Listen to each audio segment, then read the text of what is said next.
Well, hello there, and welcome to the Spitfire Ground, St Lawrence, for this Vitality Blast Women's League 2 fixture between Kent and Gloucestershire. It is also the start of the 173rd Canterbury Cricket Week here in Canterbury. Oh no, bad start. The Kent Cricket livestream is sponsored by Cluberly, providing free-to-air live streams all season long. And I'm delighted to be joined by Kent women's wicketkeeper Molly Davis. Hi, Molly. Hello, hello. Thank you for having me. It's a bit of a different view for me today, up here in the commentary box, but still really enjoying it, and it's set to be an absolute belter of a fixture. So the sun is shining here at Canterbury, so the stage is set, and we're ready to get going. The news from the middle is that Gloucestershire women have won the toss and they will bat first. We'll quickly run through the teams. Gloucestershire teams looking like number 2, B. Willis, number 30, Georgina Kant, number 31, Pratana Reddy, number 66, Meg Ahern, number 9, Emily Deach, number 32, Melissa Story, number 44, Caitlin Belcher, number 48, Bhumika Bhatt, number 35, Alice Bird, number 16, Liv Daniels, and number 52, Charlie Phillips.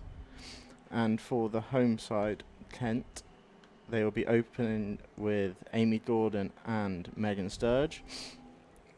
And then Genevieve Gier, Elsa Barnfather, Coco Streets, Ella Darlington, Zena Bilal, Sydney Dorham, Megan Belt, and Isabella James and Izzy Kirby. So, Molly, bit of a mixed start to the Vitality Blast. Just sort of talk us through the opening 3 games so far. I think there's been a lot of format changes this year, which is exciting, and I know the team have really embraced it. T20 cricket is a sort of a lot, I think, of luck that gets thrown in along the way, and it's tournament cricket, so anything can happen. But I think today it's exciting. It should be a good fixture between these two teams. So moving forward, I think Kent are up for it. Yeah, and sort of last time out against Gloucestershire, we only played them 2 matches ago, and it was quite a high run-scoring affair, wasn't it, over in Bristol? It was sort of a run central, which as a batter myself, you can't knock. So I know today, here at the Spitfire Ground, I feel that the track looks good from what I've seen of it. It's always a great batting wicket down here, so I'm not surprised that Gloucester have sized the bat. Yeah. So yeah. Yeah, and there was a little bit of rain overnight, but sun's been shining all morning, so I think it's dried up quite nicely, so I don't think we'll have any problems there as the teams start to head out onto the field. And it looks like it will be Amy Gordon to open the bowling from the pavilion end. What are your thoughts then about opening with the off spinner as she's done all season long?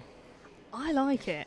I mean, controversially, as a keeper, first over the game, up at the stumps, I'm always going to say, let's do it. But it's been quite successful for us this year, so I'm not surprised that Megan's has stuck with that as an option, and I think Gordon just embraces having the first over the game.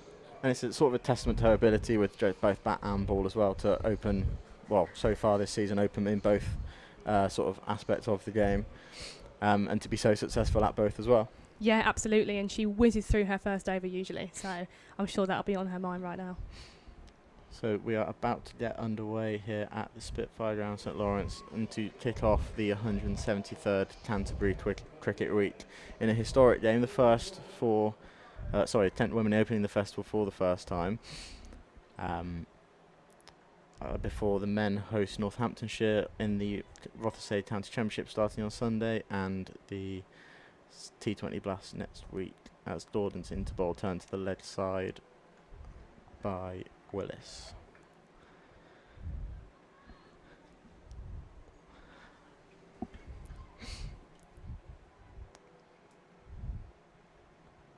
And Gordon again into bowl. Oh, beats the outside of the bat. Half a peel there from Megan Sturge behind the stumps. Do you think that sort of using the new ball with a spinner sort of is a good tactic? Obviously, you'd expect your seamers to swing the ball, but do you think as Gordon starts her run up again, just patted to cover there? Like I said, I like it. As a keeper, I think it's just, it keeps you in the game, and it creates so many opportunities for the first over, and that pressure's on from ball one. And Gordon again. That one's floated up a little bit more this time and pushed to deep cover for the first run of the afternoon. So it will be Gloucestershire's wicket-keeper now, Georgina Clant, on strike, taking her dart. A little bit of a mixed season so far. Averages 21 with the bat, which is very handy, but only a best of 29, so they'll hope for that again today. And beats the outside edge there again. It's a very good area so far from Gordon, just hovering outside that off stump.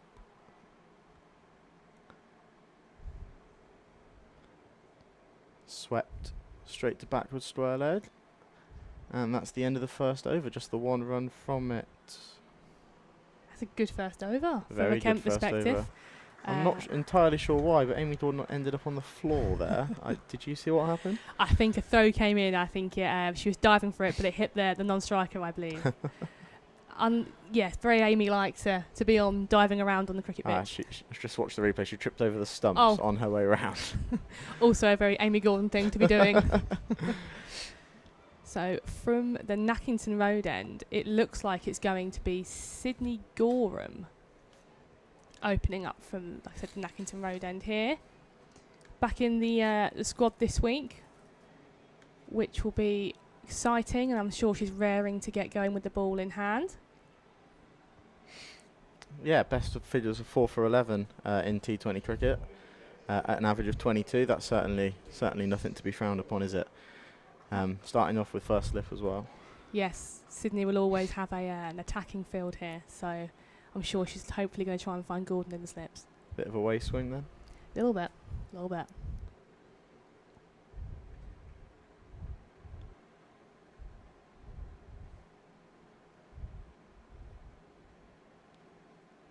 Ooh, and that's just carried through to Sturge behind the stumps there. Took off a little bit, that one, didn't it? Yeah. Yeah, it looked like it was a little bit sort of full of pitch delivery, but ended up sort of popping just a bit off the pitch. Yeah, I think as a keeper, keeping from the pavilion end, the slope's actually quite deceiving. Yeah. Especially when you look at it from the outside of the pitch. It does slope more than expected.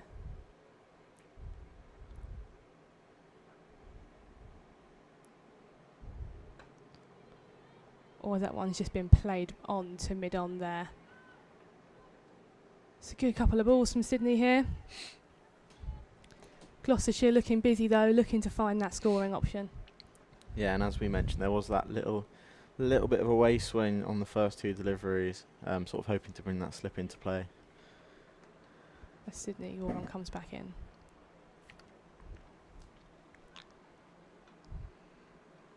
Oh, and that's just played off her legs down to fine leg. Just for a 1 there. It's a good bit of fielding from James down there. On the way pretty quickly that actually down here, didn't it? It's been so dry and so warm. Outfield looks like it's going to be rapid this afternoon. Yeah.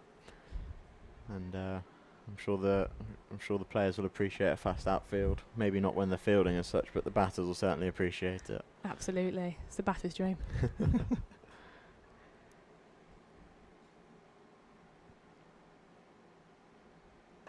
Oh, and that is to mid-wicket. Straight to Cocoa Streets, I believe. Good catch. Good start from Kent there. Yeah, that was just a little bit fuller, I think, just further outside the off stump as well. And Kant took the bait there. Played across the line ever so slightly and ended up picking out Cocoa Streets at mid-wicket for one of the easier catches I think she'll take this season. Yeah, I feel from a Gloucestershire perspective though, being busy, it's good positivity, looking to try and score and hit over the inner ring.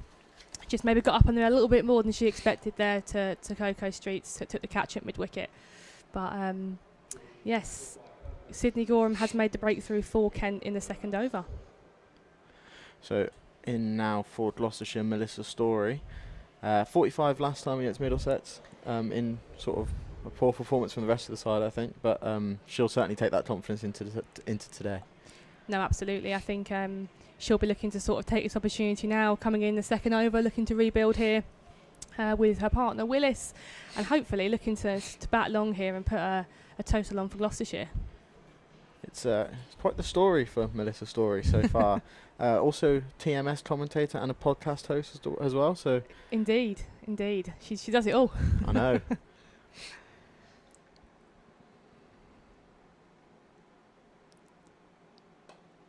and that is hit up to mid-off there for no run in the ring. But positive start nonetheless from her first ball that she's faced. It's very interesting. Megan Belt's moved Amy Dorden into a short cover, I think maybe enticing that drive. Absolutely. But did well to keep that one down first up. Yes, the attacking field has very much been sent here by Kent.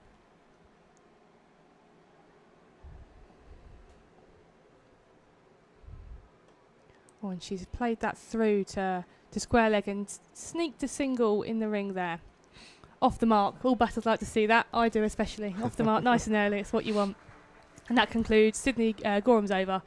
And score is Gloucester is 3 for 1 after 2. So what's it been like playing at the Spitfire Ground this season then on a regular basis? Obviously in the past it's only been the one game a year. This year you've played every home game here so far. What's that been like? It's been lovely. It's been a privilege to play obviously here at the home of Kent Cricket, and I know all the team have really embraced it, and we've had some really good turnouts of crowds, and members have really got behind us, which is just great to see. And we've got another big turnout today with the big Schools Day out here at the Spitfire Ground. The first one in sort of Kent women's history, which is awesome to see, and sort of inspiring that next generation. Absolutely. So Amy Dorden at the top of her mark at the pavilion end again. Into bowl to Melissa Story now. Shorter that time, pulled straight to square leg for no run. I know it's early days still, but do you think store ball pressure may play a part sometime soon? I think potentially the power play is always quite a pressured environment if you're finding hard to hit gaps, but anything can happen. Pulled. Oh, what a superb catch at mid-wicket again. Is that Coco Streets again? I believe it is. That's a phenomenal catch. That's a stunner. Diving down to her left. Unfortunately, the cameras won't pick that one up, but that is a superb catch at mid-wicket. A little bit shorter there from Dorden, but pulled straight to Coco Streets, but certainly not as easy as the first one, was it? Absolutely not. Diving low to her left, scoops it off the ground. No doubt that didn't be grounded at all. She scooped that up lovely, and that is Kent's second wicket of the day. I think if store ball pressure wasn't playing a part now, it certainly is. I think it was the right idea though, wasn't it? Yeah. To try and hit that over mid wicket. She didn't get enough on it, but like I said, the positive intent has been there from Gloucestershire early doors. And I agree. The sweeper was out at deep square leg as opposed to in front of square. So all you have to do is beat the fielder, and that's 4 easy runs. But denied by a stunning catch there, wasn't it? Yeah, I know Street to be very happy with that one. So Emily Deach, I believe, is the new batter now, the left-hander. So now we have if I'm not mistaken, a left-hand, right-hand partnership, which may cause Kent some problems, but only time will tell. Dorden looks like she'll come around the wicket. Averaging 20 in T20 with a best of 38 for Deach. So Gloucestershire would very much appreciate either of those today, I think, from the current position. Just about a rebuild here, getting through the power play, just finding their gaps and finding their shot option here to build a nice little partnership to carry through. And Dorden prepares to come into bowl again.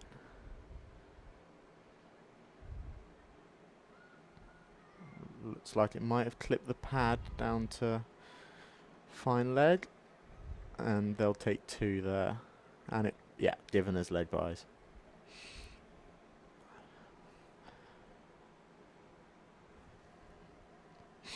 Emily Deach, formerly of the Western Storm, back when franchises were a thing, played List A cricket for them in 2022 and then moved to Gloucestershire for 2024.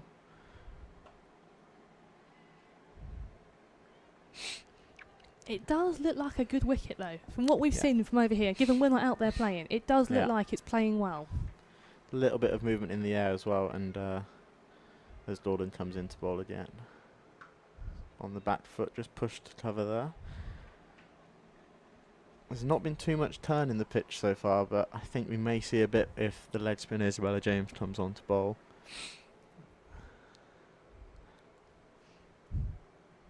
Dorden bowls tossed up that time. Very good, sort of almost a Yorker length there. And that is the end of the third over. That's a wicket maiden for Amy Dorden if you take out the 2 leg byes. The scoreboard did just send me a little bit there, but almost the perfect start, I think, for Kent. 100% from a Kent perspective, this is what they would have been speaking about in the dressing room before coming out today, and they've executed their plans pretty well to start with. But like I said, no discredit to Gloucestershire here. They're going to be looking to rebuild and bat long, and like we've said, it looks like a good deck here, so I'm sure it will continue to play well. Yeah. And I think something that's sort of stood out to me so far is that Kent are buzzing around the field, sort of really loud, getting behind each other. Something that maybe has lacked in the past couple of games when things haven't quite gone to plan. So that's really good to see that morale's high.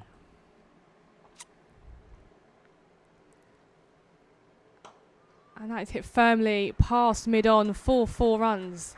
That's a phenomenal strike there by Willis. It's just raced away across that outfield. And that's what Gloucestershire needed, wasn't it? That release of pressure just to feel a bit more comfortable at the crease. Yeah, exactly that. And it's always nice as a batter to make the most of a full toss. Sometimes you miss out and then you get on your own bat. So, yeah, much needed, like you said, release of pressure there for Gloucestershire. So that is Gorham continuing from the Nackington Road end.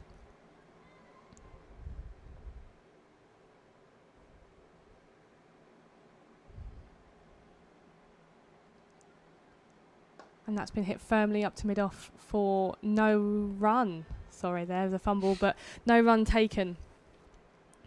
You are right, though. The Kent players are buzzing around today, I think. Like I said, good start for them. The tails are up. They're looking to get their third here. So it's not a surprise to me at all. They're looking up for this one. As Gorham continues.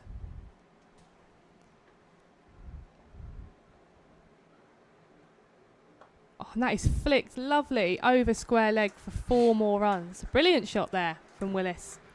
Yeah, really nice pick up off the pads there. I think Gorham was sort of playing for that little bit of swing that she's been getting in sort of previous deliveries, but just sort of too straight and then very well picked up by Willis. And again, I know I've mentioned it, but that has raced away. Yeah. So only took 2 bounces, I think, to get there as well. So. Yeah. Get the impression here today, if you're a batter and you beat the infield, there's a very good chance you're going to race away for 4 quite quickly. So Kent have just made a fielding change here. They have brought fine leg and third man back up into the ring and dropped mid-off and mid-on out. As we're still in the power play, there is only 2 fielders allowed outside of the ring.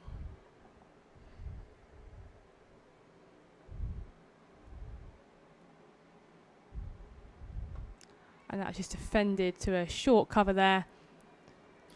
Looked like a slower ball, I think, there from Gorham. Executed very nicely as well. Yes. A lot of the time he can get those wrong, but again, talk about releases of pressure. I think that's one that she needed after going 4.4. I think. Yes. You need to keep trying to get out the end of the over with a dot ball or 2 more.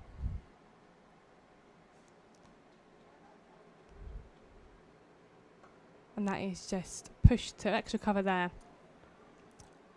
for no run.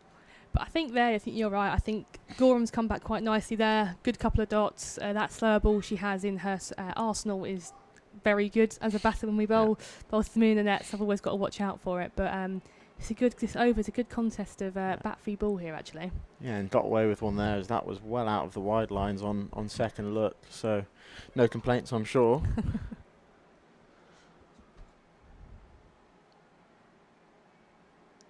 And that has just unfortunately been pushed on the leg side for a wide there. But no, Gloucestershire look busy. Willis looks like she's looking to find options to score, which from a Gloucestershire perspective is brilliant to see. And I think it's just how Kent are going to sort of react to this now and try and combat her attacking motions.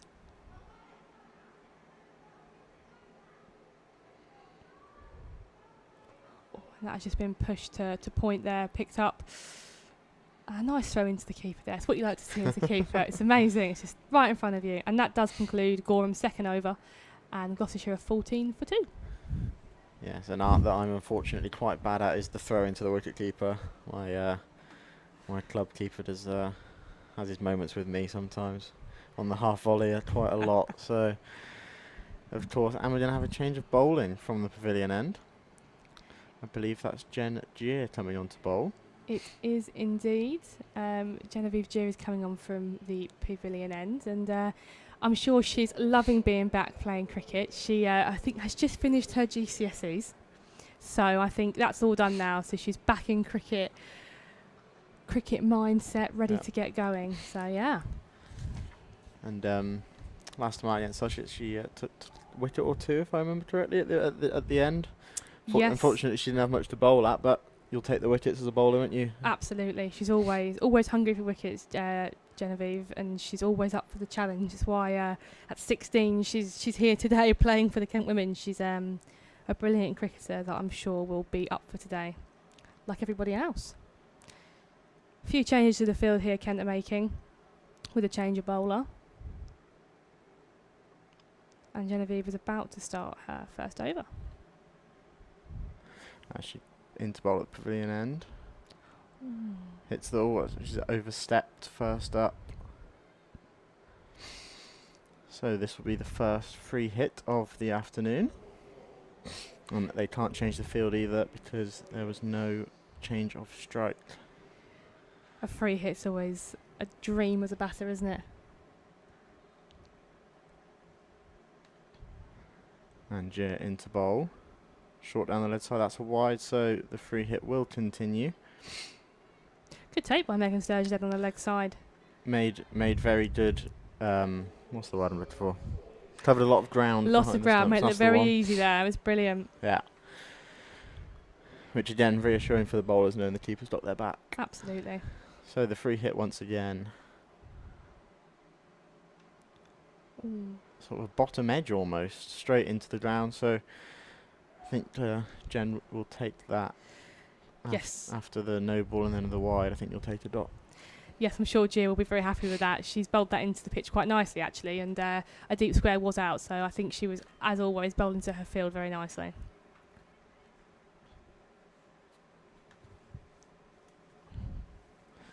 And Gia into bowl again. It's gone up. And it's taken by Amy Jordan at cover. That could have been a disaster. As is that Zina Bilal, who was sort of a deeper extra cover, also coming in on the ball, but luckily they didn't both go for it, and that's Kent's third wicket. A superb comeback from Jen Gier there. That was brilliant. Keep chipping away there at what she knows, and that's obviously the reward has paid off. But no, you are right. That could have been a bit of a clash there, couldn't it, with both players running in? But I think Amy Gordon must have called that loud enough to be heard. Yeah, for a solid 10 seconds, it potentially looked like they were both just going to go for it, and who knows what would have happened then. But that seemed, I don't know if you could tell any better than me having kept her before, that seemed like that might have been a slower ball as well. Just held in the pitch a little bit, if anything. But again, whether she meant it or not, no, absolutely no complaints from a Kent point of view. No, I think Gia definitely has, like I said, like Gorham, lots of variation she has, and I think that was definitely one of them. So it does look like there that it's being executed quite well, and that does mean that Kent have 3 wickets, have taken 3 wickets in the power play. So we'll have Prathana, Prathana ready in now. Listed as an opening batter on the Gloucestershire website, coming in at 5 here. Only played the 5 matches in her T20 career so far, so it'll be interesting to see how this goes as Gier starts at the top of her mark again. Bowls and driven very nicely actually to Megan Belter mid-on. I think that's a reassuring start. It's come straight out the middle of the bat there. It is, isn't it? As a batter, if your first ball can be at the middle of the bat, on your legs, through to mid-on, for me, that's always a reassuring start. But usually it's a cheeky inside edge gone down to the fine leg for me. And we mentioned Kent captain there, Megan Belter. She just started to warm up a little bit as Gier comes into bowl again. And that's also driven very nicely to cover. Again, as we just said, I think that's as good of a start as you can want without scoring a run, isn't it? Absolutely. And looking very positive, which from a Gloucestershire perspective is what you want to see coming out to bat with that intent of finding scoring options. So yeah, Gia's got to keep moving away here, keep going on. Into ball at pavilion end. Bit short of that time and cut away. only to deep cover, who made a good 5 yards there to get to that. And again, as we've been saying, it's absolutely flown out there. So Megan Belt getting her fields right so far. I think that's always reassuring as a bowler to know the captain's got your back with the field placements. Definitely, it's good to see from a Kent point of view that everyone seems to be sort of moving well, fields are set nicely, and bowlers looking like they're having control of exactly what they're doing, which is amazing. Jeer into Willis this time. Bowl short, pulled. That time it's gone straight over Coco Streets. Thought for a second she might have been in the game there again, but that's been pulled very, very well for 4 there, and a much needed boundary for Gloucestershire. As the fourth over comes to a close. 21 for 3, 1 over remaining of the power play. It just looks like, doesn't it, that release of pressure again from a Gloucestershire point of view. Kent picked up that wicket early in the over, and they've managed to get that over the inner ring for 4, which again has obviously helped the cause for them. And it does look like that Megan Bout is bringing herself on at the Nackington Road end. As you're right, she's warming up. You've called it right. She's on. I think if you look back at previous, for sort of the last couple of T20s, Megan has turned to either herself or Isabella James for that last over before the power play finishes. For reasons I'm not sure. Potentially to try and sort of, last over the power play. Maybe the batters want to attack a little bit more. She thinks maybe take the pace off the ball, make them do the hard work. So. Yes, absolutely. And Megan, I was about to say she was about to run in, but it looks like she's just gonna make sure her hands aren't too sweaty. But no, absolutely right. The spin attack in the Kent side is very good, and feel confident to bowl in that power play. Oh, and that has slipped too far down the offside, has been given wide. With that slope and all. It's always a loosener first up. That's completely allowed. That has tried to be pushed behind point, but has ended up in Megan Sturridge's gloves for a dot ball. The batter seemed caught in 2 minds though, whether to cut or pull that one. Yes. As Megan comes in again. And that has been hit over mid-on for 4 runs, and that has raced away. Has just beat the fielder, isn't it, on the ring there. So again, a bit of a release of pressure. Great shot there. That brings the score up to, I believe, 26 for 3 now.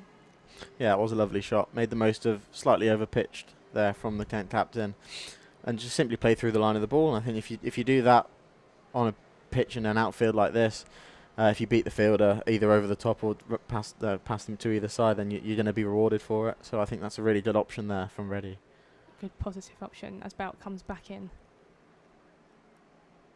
And that has just hit 2 square leg. It's going to race away again. And that might even go for 4. It has. And that has raced away for 4 runs. That's a nice little shot off your legs, isn't it, for 4 there? And I think it's even better that it has gone for 4 from a Gloucestershire point of view. I think she'll be very happy with that. It wasn't hit too hard. It was more timed, I think, than anything. And like we just said, it beat the first fielder and it just went. There was no catching up to it. So. And that's raced away for 4 off the spinner as well. Yeah. So good signs for Gloucestershire. And that's been hit firmly to cover there. It will be a dot, but a great shot to see. Positive shot again. So I think Bout's just got to think about how she's going to attack this now. It's gone for a couple of boundaries. In she goes again. It's floated up and just hit firmly down the ground, past the bowler, out for 1 there. Fielded by Izzy Kirby, I believe, at long on. Just for the 1. Good cricket, though. Very, very good. The sort of standard since Megan's come on has been really good. The bowling really good areas, but the bat has been equal to it. And yeah, hopefully this partnership can continue and we can see some more really good cricket from both sides. It's about. Oh, she stopped there. Wasn't ready. Is she going to come back in?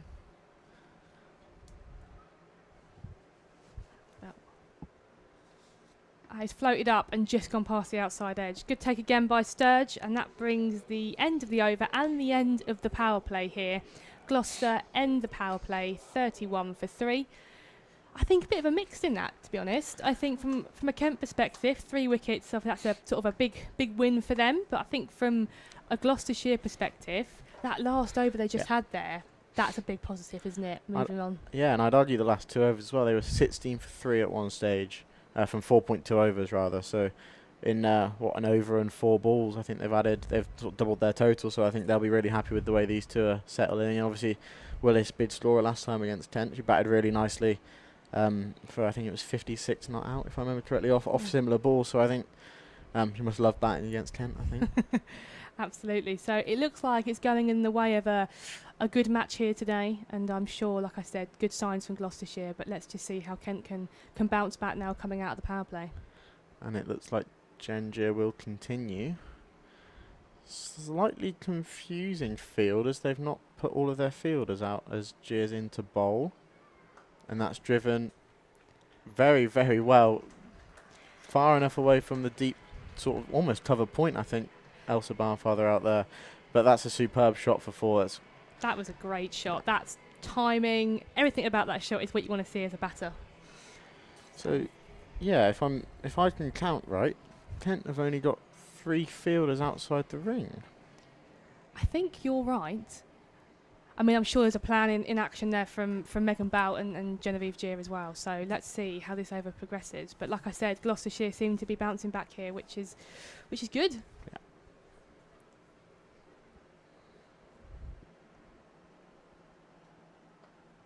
It's a much better area there from Jen Gia, just at the top of the off stump. Can't drive it, can't really cut it. That's where she wants to be at this stage of the game, I think. And it's obviously quite a new sort of tier system in women's cricket now. Do you get to know the opposition much?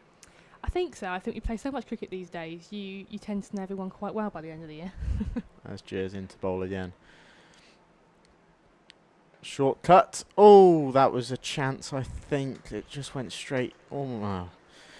Tricky to decide if that was a chance or not from our angle, but Ella Darlington there at point, diving to her left, looks like she nearly got a hand to it, but again, from a Gloucestershire point of view, that's another 4. That flew past Ella Darlington at point there. I think she would have done well to get a hand on that and take that. But again, great shot, great positivity. But as we keep saying, it's just flying away here. I think if you're Kent as well, you're quite happy to be batting second as well, having watched the wicket and the outfielders. Gia's into bowl again from the pavilion end, and once again back on that line in the length. As Darlington has a shy at the stumps there, very alert from point.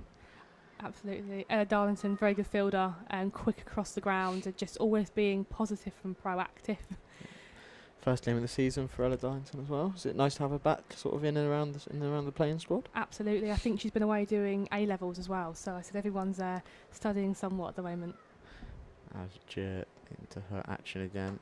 Driven back for a single down to Izzy Kirby. It's good cricket. It's good cricket from the batters here. Yeah. Playing sensible cricket, but also finding their option. And they seem to be rewarded. Beating the infield here. Picking up some boundaries along the way, settling in nicely. Yeah, and I think if these two continue the way they're going, Willis is just going to play an anchoring role to Reddy at the moment as Gia bowls again. Fuller that time and driven up in the air slightly, but there was no one on the edge of the ring there as Izzy Kirby fields and gets it in for a single. Good run in there again from these two, pushing it hard. And the boundaries aren't massive, so they've done well to sneak 2 in there, actually. Oh, they took 2. Sorry, I was watching the field. I wasn't watching the middle. Apologies. And again, it looks like Megan Bout is back on at the Nackington Road end here. Is that something that gets spoken about a lot in the group, sort of trusting your bowlers? Obviously, Megan's captain herself, but if you go for sort of 10 in and over like Megan does, is it always confidence from the rest of the squad? I think every bowler backs himself here, and Megan has an incredible trust in the bowling unit. So if Megan makes a decision, there's always good reasoning behind it, as she's about to start her second over. Here she comes. And that's just been pushed up to mid-off for no run. Good areas again, good flight. Going to be a good bat v ball over here, I reckon. See who's going to come out on top. That's been flighted and hit again to mid-off, and they have just sneaked through a 1 there. Good bit of fielding, diving to her left. And that's another thing again, like I mentioned earlier, that was not at all necessary for Elsa Barnthorpe cover to go over and congratulate her teammate there, but she did, and I think that just shows sort of the unity in the squad at the moment. And that's hit off her legs, past square leg for 4. Great effort though by Genevieve Gier down at square leg, but again, great shot. Good use of her feet there. Good scoring options from Gloucestershire. Yeah. Just how Megan bounces back now after that. But just to go back to your first point, again, it looks like a great atmosphere out there, a good vibe, good supporting each other. That's what you want to see from a team. Yeah. And that's hit through cover region again. Taking one. Good sensible cricket there. Oh, and that I think has just hit Megan Sturge. I think she's okay. Slid it on a little bit off the wicket next to yes, the one we're playing on, I think. I can empathise with Sturge here. It's sometimes can be a tricky place to read the ball. Oh, and that's just dabbed lovely in the third man region. They're going to probably come back for 2 there. Good chase by Darlington. Good throw back in. Again, gone quite quickly. Good bit of cricket. Found her gap. And that's sort of great work from Ella Darlington from point there as well. She made up the ground very, very quickly to restrict it to 2. Absolutely. And Bout comes back in here. And that's swept again down to square leg. Should just be the one. And it is. Good take by Sturge again, picking that off the ground. I must say as well, that was Gloucestershire's 50. So they are 51 now, 4-3 at the end of that over. Again, I'd probably say it's Gloucestershire's over. Would you agree? Yep. Yeah, 100%. And that run rate's creeping back up now. It was sort of hovering around 4s and 5s towards the end of the power play, and now comfortably in the middle of the 6s. So I think they'll certainly be happy, as we're going to have a change of bowling from the pavilion end. I think that's Isabella James, the leg spinner, to come on. Sort of been the go-to, I think, this season for Kent women. Always puts in a good performance, whether she takes wickets or not. Valuable member to the team here, James. Picked up some key wickets throughout the season so far, and I'm sure she will today. And she floats the first one up very nicely, and that looks like it almost turned a little bit away from, almost caught the leading edge ever so slightly of Reddy there.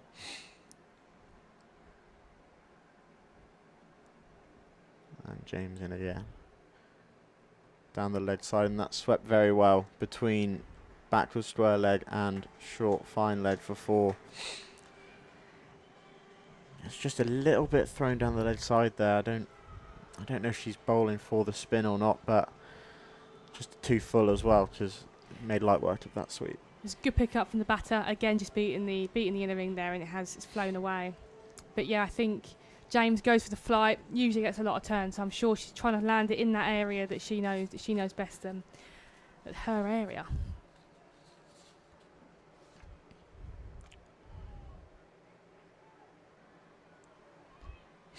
That was cut away. They've gone for 2. That's again fantastic running there from the pair out in the middle for Gloucestershire.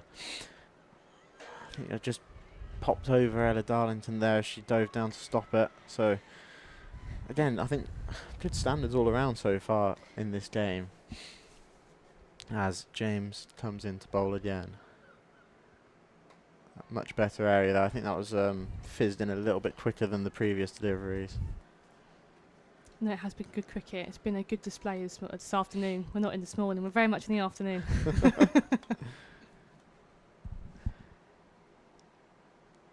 And that was a little bit wider. I think she may have got away with one there. Yeah. But I think she'll certainly take it after going for 6 so far with 1 ball remaining in the over. And to close the over out, Isabella James. That's floated up more and beats the outside edge. Lovely hands from the wicketkeeper, but the umpire is not interested one bit. As that's the end of the over. 57 for 3.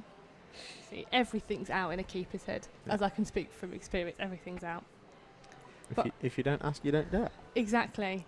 But what I will do is, for all you Kent women fans out there, you'll probably have noticed that we are in our new bespoke T20 kit, which I love.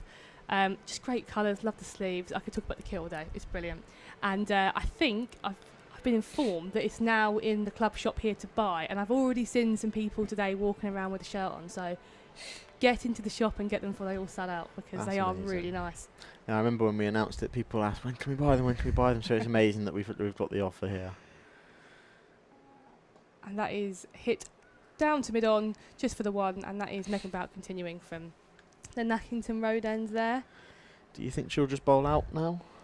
I'd imagine so. I think she's bowled, this is her third, so she'll just see it through. As Bout comes back in again from the top of her run.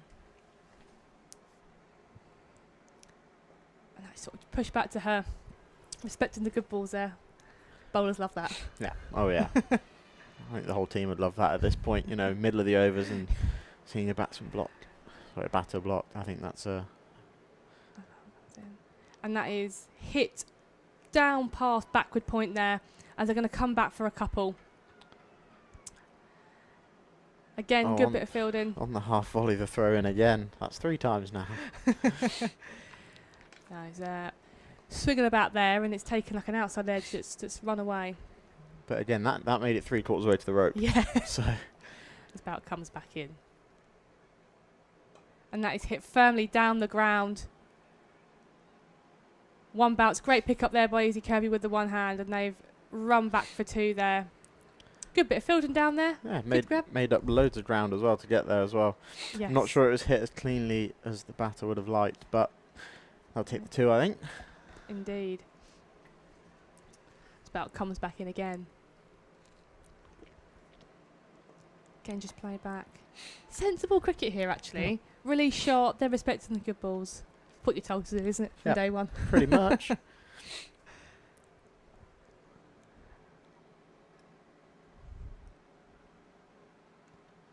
Again, played off her legs, just back to find leg for no run that time. Again. That brings Megan Bout third over to a close, and that is Gloucestershire's score at 62 for 3. That's the halfway stage as well, so I think Gloucestershire will certainly be happy from the position they were in to be on 62 halfway. This partnership is now worth 45, I believe. It doesn't say on the scoreboard, but I think both teams will be quite happy with the position they're in.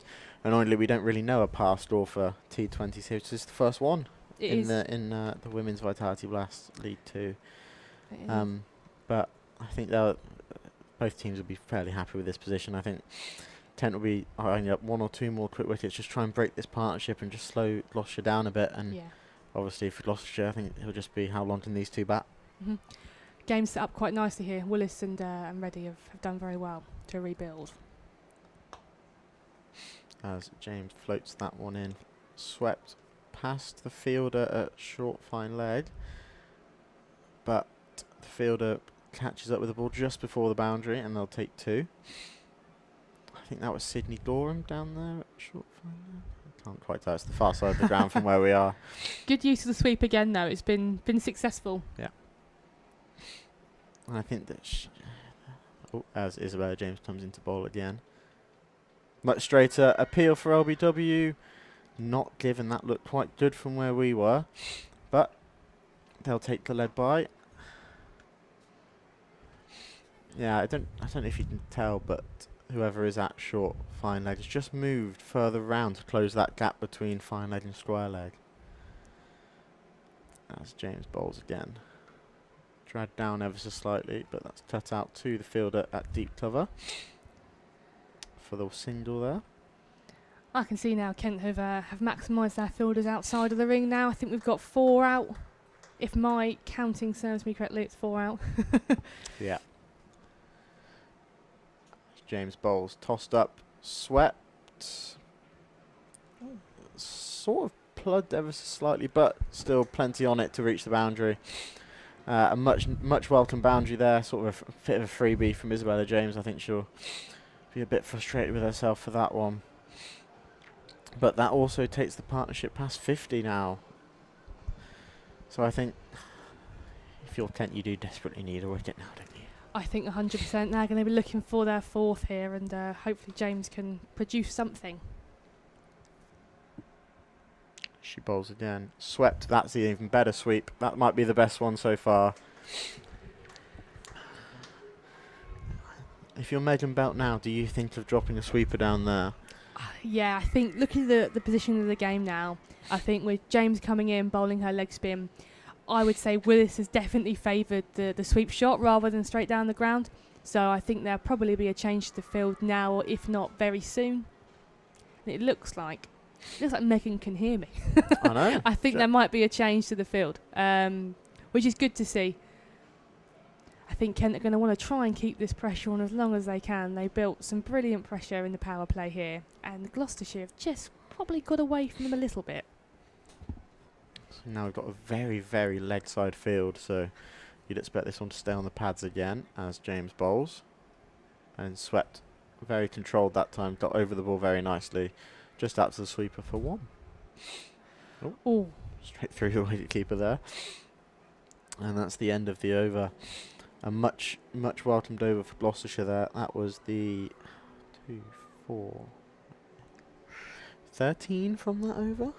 I think so. Your math might be better than me. I struggle to count to 6 when I play cricket, so the rest of it. Well, that's what the umpires are for. True, very true. I don't think I could do that. I might not have the the counting ability to get through the overs. They've also got counters though as well. So yeah, there's a career there if cricket doesn't work out. But it looks like there might be a change. So what I was saying earlier about Megan Belt staying on to bowl her 4 has gone out of the window. So it looks like... I wonder how much of that is influenced by the sweeping going on. Because I think last over, almost all of the runs came from sweeps. I think they've returned to seam. Should be Zina Bilal coming now on from the Nackington road end. I think you're right. I think the fact that they've executed the sweep shot quite well against the spinners and looked to be quite proactive. So I think now going back to seam, they're looking for that 4th wicket to get that breakthrough. And Willis is on strike here to face the first ball from Bilal. Few changes to the field that we can see. Sweepers are out. Zina Bilal had an enjoyable time against Gloucestershire in Bristol, picking up 2 wickets for 21 off 4 overs. It's a bit of the golden arm so far this season. I think the phrase as it goes is. As Bilal starts her run.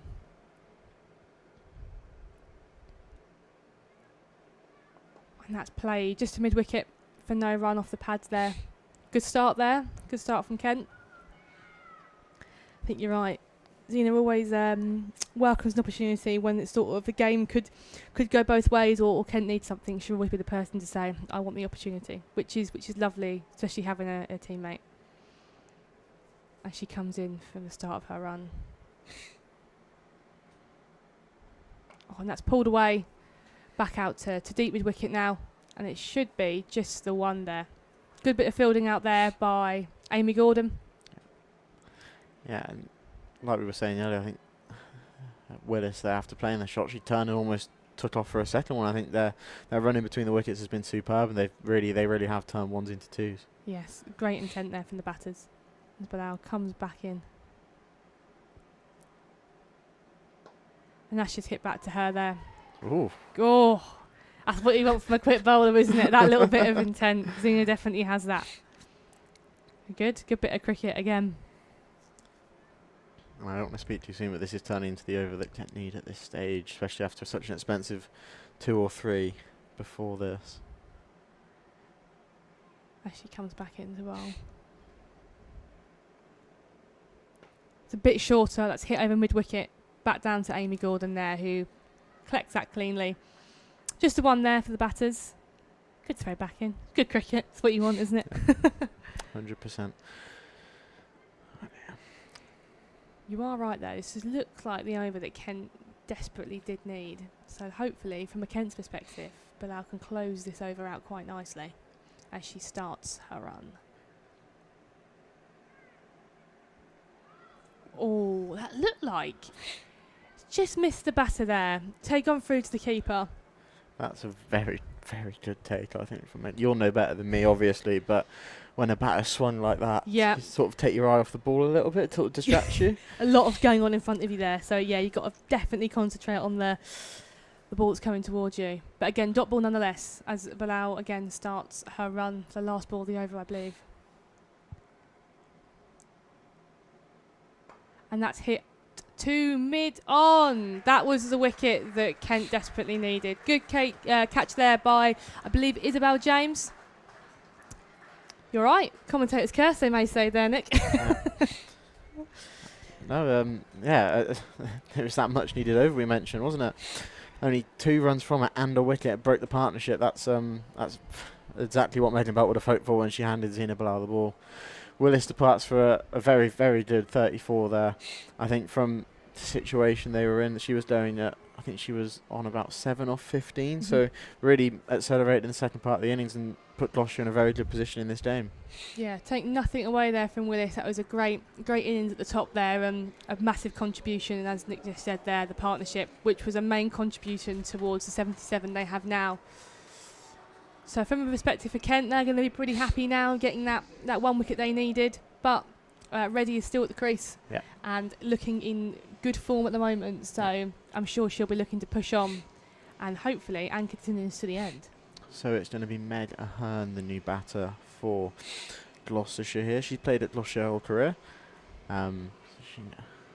Hopefully she can do something for her home county, as Isabella James will continue from the pavilion end.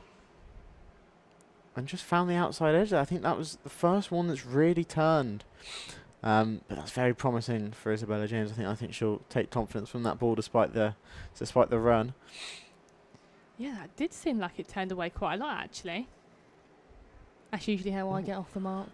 Yeah, looking at the replay, that's pitched on middle and off and was gonna miss the stumps, so it's exactly what the leg spinner wants to see. As Ahern gets ready for her first ball. Driven to mid-on, no run. So where do you think Megan Belt will go after? Do you think Amy Gordon will come back on? Do you think we'll see Izzy Turby? It's a great question. As James bowls again. Got a little bit of grip off the pitch again, but that's cut away nicely. And Genji does really well there. That's a superb arm as well. It's just straight over the stumps, exactly where you want the throw to come in as a keeper, don't you? I think what we've seen today seems work quite nicely. I think obviously Bilal's first over is taking that really big wicket, so she might turn to another seamer. As James will bowl again. Oh, and that's edge past Megan Sturge. And Darlington does well to cover the ground, but they'll take 2. Again, that's superb running from the Gloucestershire pair. But again, another edge. That's twice in the over now, so I think Isabella James will be very happy with how this is going. Absolutely.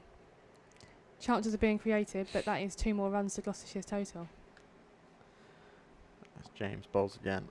Fuller that time. Hit straight down the ground and fielded by Amy Gordon just for the single. So looking at the scorecard so far, Sydney Dorham still has 2 overs left. Zina Bilal has 3 overs left. And you still do have Izzy Turby that can bowl if required. And Gengier still got 2 left as well as James bowls. Driven nicely into the gap. And Gengier gets it in on the 1 bounce for a single. So yeah, there's plenty of options with both seam and spin. So yeah, I was about to say, one thing Kent doesn't lack in is bowling options. There's plenty of people out on that field that can more than sort of comfortably cover an over or spell. So Megan is not short of options. So I'll be interested to see who she does turn to with the state of the game. Yeah. Maybe dictating something a little bit different than Kent have maybe gone to in the past, with the spinners being the go-to guys. Yeah. But no, it is Bilal to carry on for her second over at the Lackington Road end. And the score is 83 for 4 with 13 overs gone. As Bilal starts her run.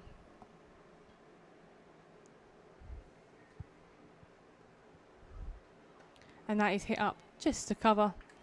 Expecting again them good balls. Again, good start to her over here. Yeah. This has been an inspired bowling change by Megan Belt so far. But still plenty of time left for Gloucestershire to get back on top of the bowler. Indeed. As Bilal again starts her back run. And that is just hit again, just through to the square leg region to take a single. Looked like it caught the inside edge of the bat there, I think. Yeah, with a square leg out, one in the ring there, take that through nicely. They've been batters have been on their running today. Good intent, good positivity. That's so important in T20 cricket, isn't it? Bilal comes in. Ooh. Oh, that's a full toss that has missed the keeper and has run away for 4. Might have been a variation tried there, maybe. Whatever it was, it didn't work. But that has gone for 4, and I believe it would be, I think it's a no ball. Yeah. So I think it's a free hit here. And I believe Sturge is going back. Yes. Free hit here as a batter. Where are you looking to send this one? Straight back down the ground, I think. Neither fielder long off back, so I think she's done it so well so far as well, Reddy. I think she'll just look to back in her crease, hope it's pitched up, and just try and pump this straight back over the bowler's head. Yeah, I mean... Sturge is going to stand back up. She's going back to the stumps. I think that eliminates the standing a foot outside the crease Yeah. situation. So if this was me, I'm eyeing up the flats on the leg side at cow corner region. That's where I'm going. As Bilal comes in. And it's unfortunately it is a wide that has raced away for 4. That's unfortunate there. I think she was going for that Yorker that's just slightly missed it.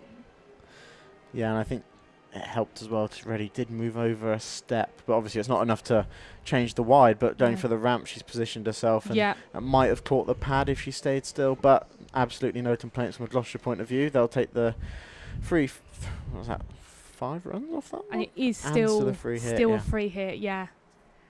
As Bilal again comes in. And that is hit over point, and that will bounce away just for 4 runs. There we go. Again, it's raced away. Good use of the free hit there. Been busy, created options. As a batting perspective, that's what you want. You want to look busy and find your shot. Yeah, nice use of the feet there. Really opened up the offside, and might have been a slight top edge, but either way, Raced away. Either way, there's no fielder down in that region that sort of. Fielder at deep third was never going to get to that one in time. Bilal comes back in. And again, that's just played nicely down past the point region. It's going to race away, but it should only be 2. It's good work from Ella Darlington. Again, great fielding down there. Well played there. And we can confirm that is Gloucestershire's 100 runs in their innings so far. It's been a superb comeback from the visitors, I think. In the past sort of, this over and then sort of 5 overs in the middle when Maiden Belt was on. I think it's been a superb comeback from them, and Kent just need to find an answer to Reddy at the moment. As Bilal comes back in again. Short again outside the offside. It's just been paced to cover for no run. It's been a great innings from Reddy. She's really anchored this through, and I think a lot of maturity in what we've seen. I think that's the word that comes to mind when I'm describing what I'm seeing. Yeah, sensible cricket, mature cricket.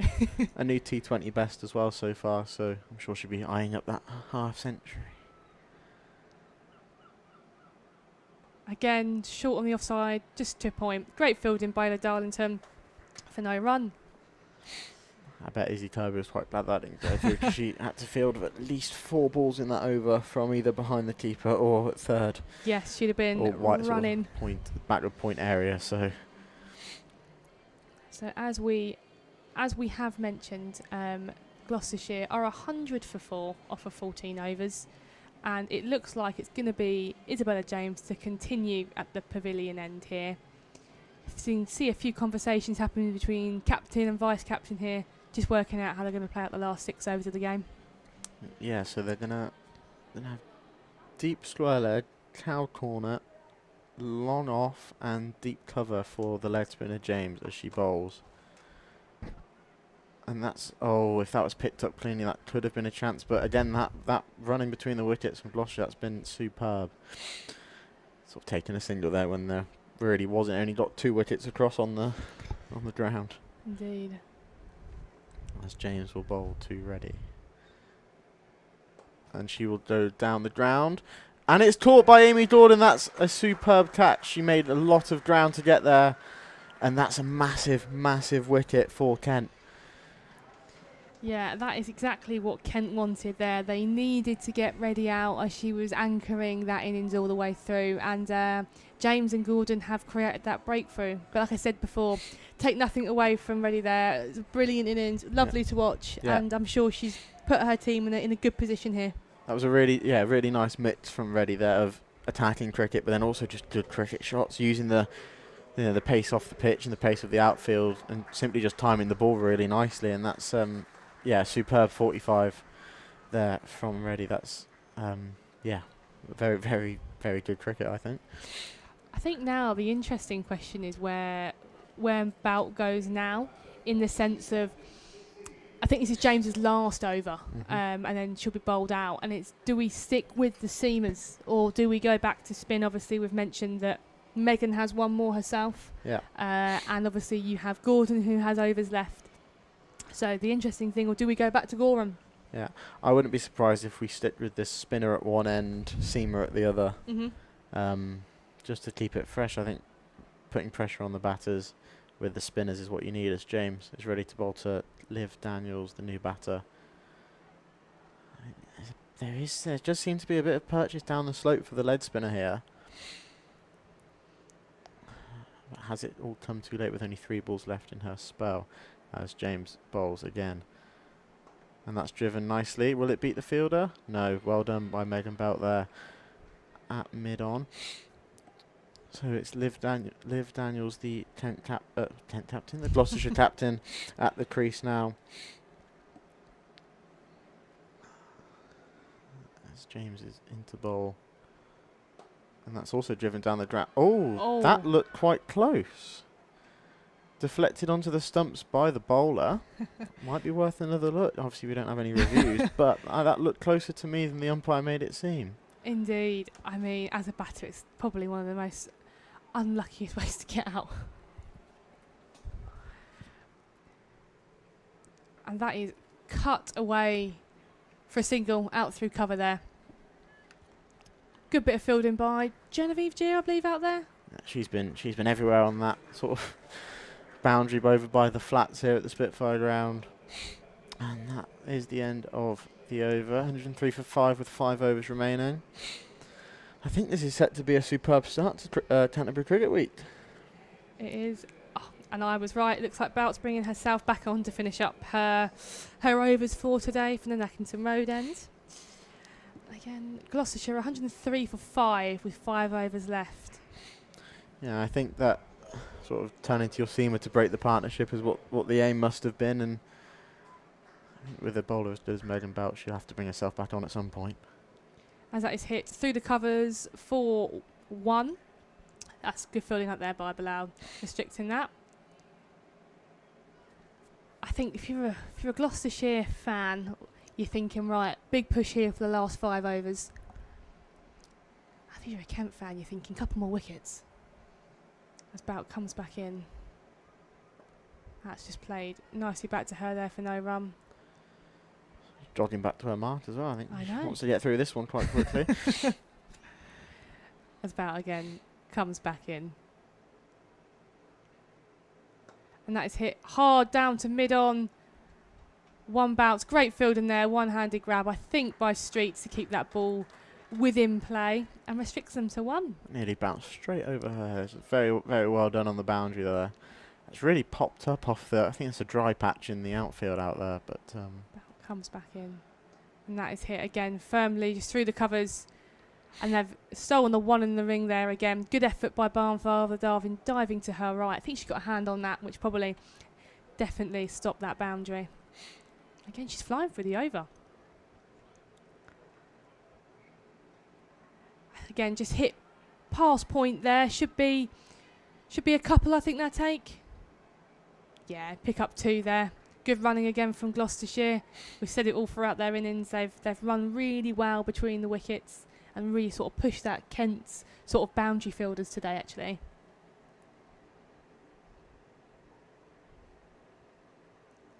Flighted up again. And that is just gone to mid-wicket there as Izzy Kirby takes a fairly comfortable catch. And Megan Bout with the breakthrough again. Yeah, it's probably a well-deserved wicket. I think she's bowled nicer than her figures might suggest. But yeah, it's quite a soft way to go, I think, for the Gloucestershire captain. Just sort of spooned it up, really. But no complaints from a temp point of view. No, I think, again, like you said, Megan's bowled well in that over to sort of restrict that run rate. But I think what Megan's done well there, actually, as you mentioned it, you said that she's jogging back to her mark, getting through it. I think, if anything, she's probably rushed the batter there to get through, and they've probably forced the error just through how quickly she was getting through. And by the time the batter's looking up, all of a sudden she's starting the run up. So again, clever cricket there from Bout. Switched on. So it's going to be Amy Dorden, the off spinner from the pavilion end. So Megan Bout's decided that spin's the way to finish out this inning, and we will find out if it works as Dorden bowls. It's like she never left. That was a lovely area there. First up. Always in the game, Amy Dorden. If she's bowling, she's not batting, she's out in the field taking catches. She's into bowl again. Sort of pushed into the lead side, but no run. In T20 cricket, in 50 over cricket after 30 overs, you'd hope to W score. Is there such a thing in T20 cricket? Do you think? I think. As Dorden is into bowl again, driven straight back to her. I think women's cricket is maybe slightly different, and that's not in a negative way at all. I think 108 now, as Amy just carries on here. Cut out to the deep cover fielder. Should just be a single. And it will just be a single. I think Gloucestershire from this position with sort of 3 or 4 overs left now, probably 130 plus I'd be happy with. Definitely over the 120 mark, more than the runner ball, 100%. From this position, I think. Obviously at the start of the game they might have had 150 in mind. Yeah. So it's going to be Caitlin Belcher, the new batter. There's Dorden bowls. And that's a lovely start. Wow.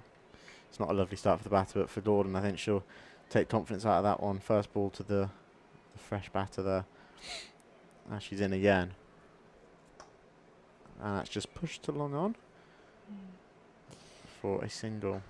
And again, that was a quick over as well, wasn't it? Yeah, I think that's something that Ken have done really well with their spinners. They do zip through them, and I think it's a point that they make to get through quickly. Yeah. Challenges the bat. It's not an overrate issue at all. It's simply just how they're playing the game, and I think that's, like you said earlier, it puts the pressure onto the batters. I think that's a really good option. I mean, I hear the bowling unit talk about it quite a lot.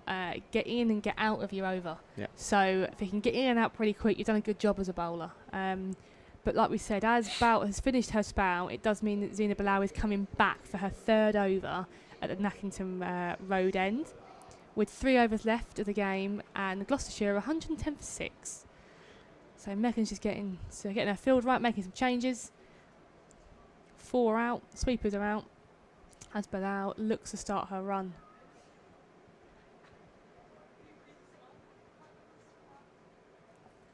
Here she comes.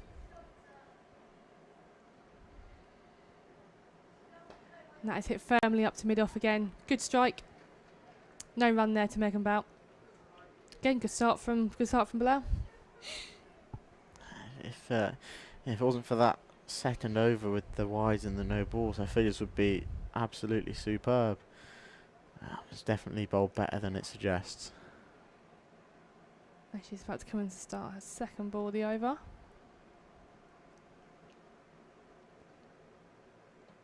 And that has taken leg stump, I believe. Yep. Well bowled by Bilal there. I think the batter just slightly sort of caught in 2 minds of it to go forward or back to that one, and just got caught there. But again, as we've just said, that's the wicket that Kent wanted. Possibly should have. Maybe. Oh, it's chopped on ever so slightly. From our point of view, it looked like she tried to cut a ball on leg stump, but no, there was an inside edge there, so it's quite unfortunate for the Gloucestershire batter. But again, from a Kent point of view, they'll be happy. That's another wicket. Again, but more importantly, actually, at this stage, it's another dot ball. Yeah, couldn't agree more. I think dot balls are obviously key. The wicket helps the cause massively. But I think, again, great ball by Bilal, but that scoreboard pressure has been created by Bout and Gordon, the two overs previously, I think, getting in, getting out of their over, minimal runs and just tying the batter up. So the new batter is Phillips, I believe.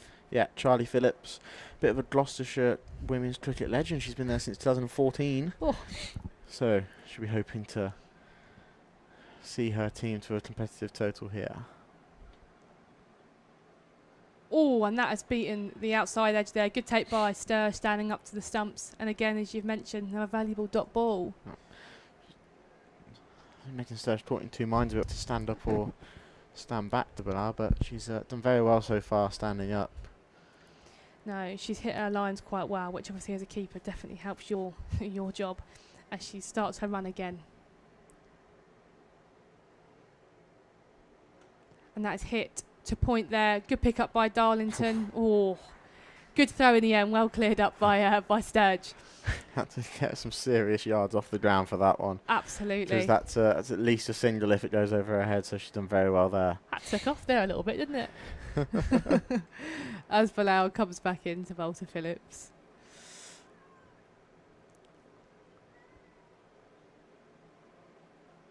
Oh, and that's hit the pad there, I think. It won't be a run. Well picked up by Sturge. Looked like a slower ball there. I think Phillips was playing that shot a bit too early. Again, a bit of scoreboard pressure here. Where's Phillips going to go? She's going to find her single or try and hit it out the ground. I prefer the second option. Yeah.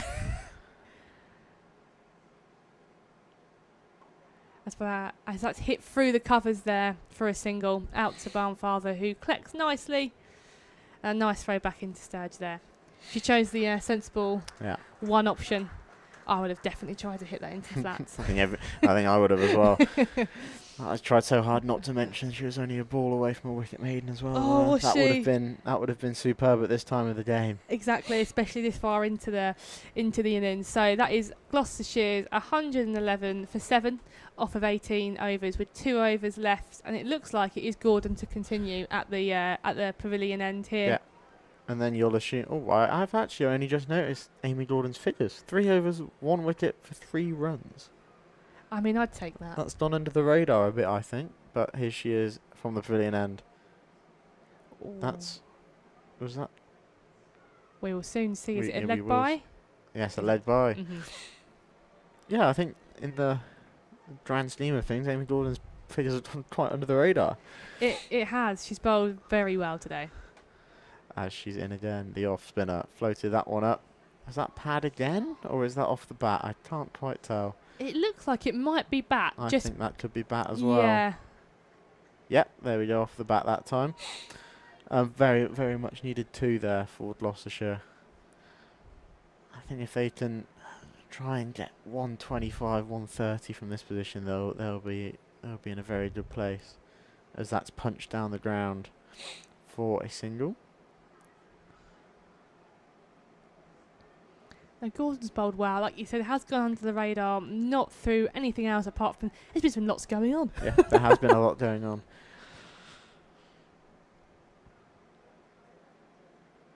And beats the bat there. Just looked like it caught in 2 minds about whether to go on the front foot or back foot there, the batter, and just sort of looked a bit lost in the crease there, I think, as Amy Gordon will bowl the 5th ball of her over. Swept to the sweeper, and they will have one sort of half look at 2, but that will just be a single as Amy Gordon prepares for the last ball of her 4 over spell here at the Spitfire Ground, St Lawrence.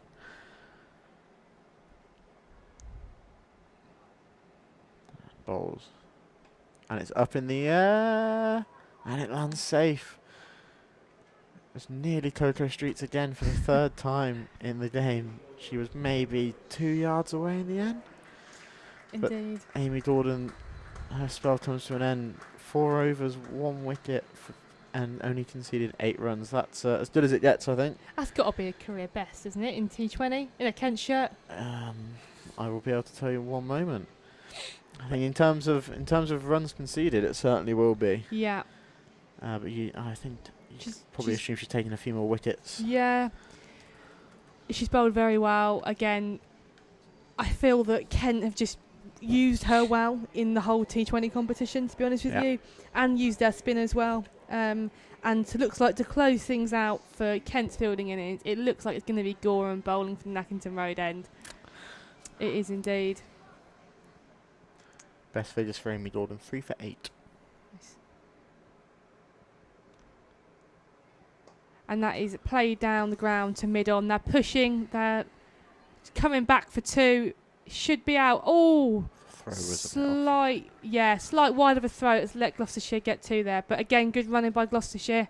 And that's what the pressure does to the fielder there. It means it can go sideways like that one did. Yeah.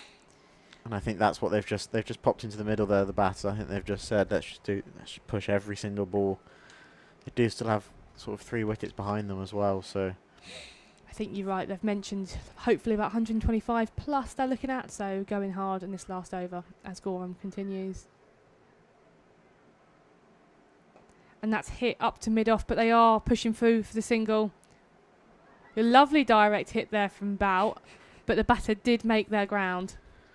someone did appeal, then I think it was the Cowcorner fielder who probably wasn't. But you love to see though, isn't it? You do, but it's perhaps not. It's a bit awkward she was the only one that appealed. If it's Amy Gordon, which I think it is, everything's out. So, Hey, again, if you don't ask, you don't get. Very true. Again, good pressure from Gloucestershire here though, as Gorham comes back in for her third ball. A slower ball again, it's been played into the leg side. Just the one.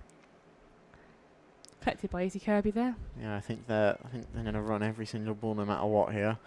Obviously, unless it goes straight to the wicket keeper, but who knows? Who knows? I have seen it happen. No, it's good. I feel like this is the over that anything could happen, which makes cricket really exciting. As Gorham again comes back in.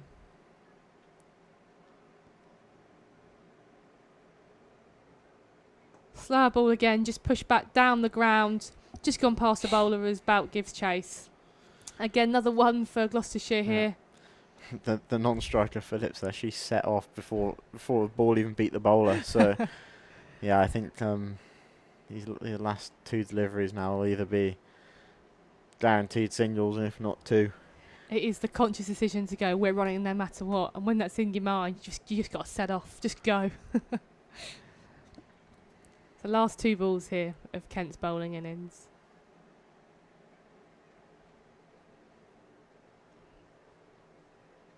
As that's stumped. Brilliant bit of keeping there from Megan Sturge. The stumping of Phillips again off the bowling of Sydney Gorham. Popped up a little bit, that one. Yeah, it did. Yeah, that was a really good take. I think that almost took her off the ground ever so slightly, but that's really good work to recover before Phillips to get her back down in time.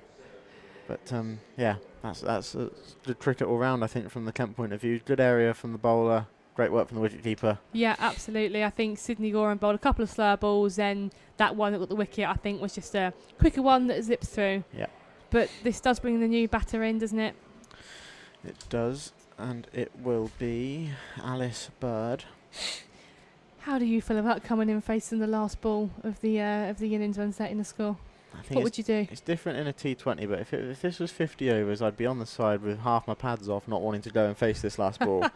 But I think you either swing as hard as you can, or you try and get inventive and try and beat the two fielders that are on the edge of the ring behind Squire.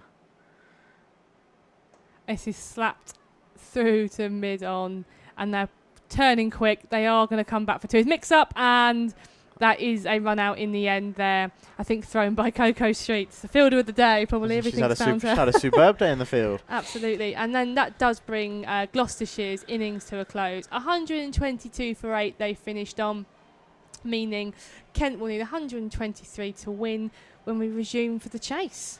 Slightly interesting decision to send her partner back there from a hurn. I think that the last ball of the game, surely you try, if there's a fumble there, you've got such an extra run through, but I think both sides will be relatively happy. I think Gloucestershire maybe would have wanted 140 before the game, but from 16 for 3, I think they'll be over the moon.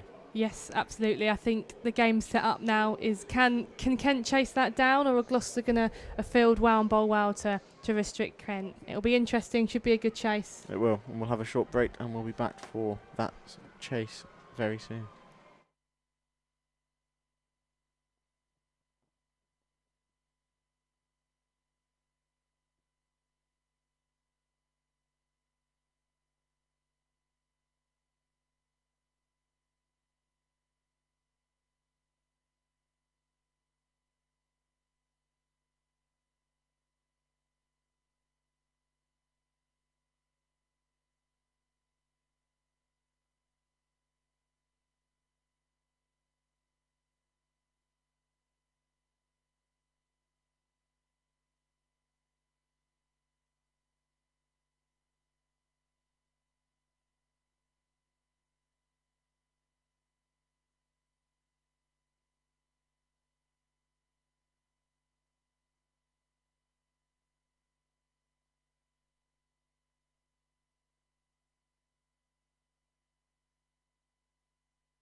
Hello everybody, welcome back to the Spitfire Ground St Lawrence for the second innings of this Vitality T20 Women's League 2 match between Kent and Gloucestershire. Gloucestershire set 123 for 9, meaning Kent will need 124 to win. Innings of sort of 3 stages, I think we agreed more with. First, sort of third, Kent were all over Gloucestershire.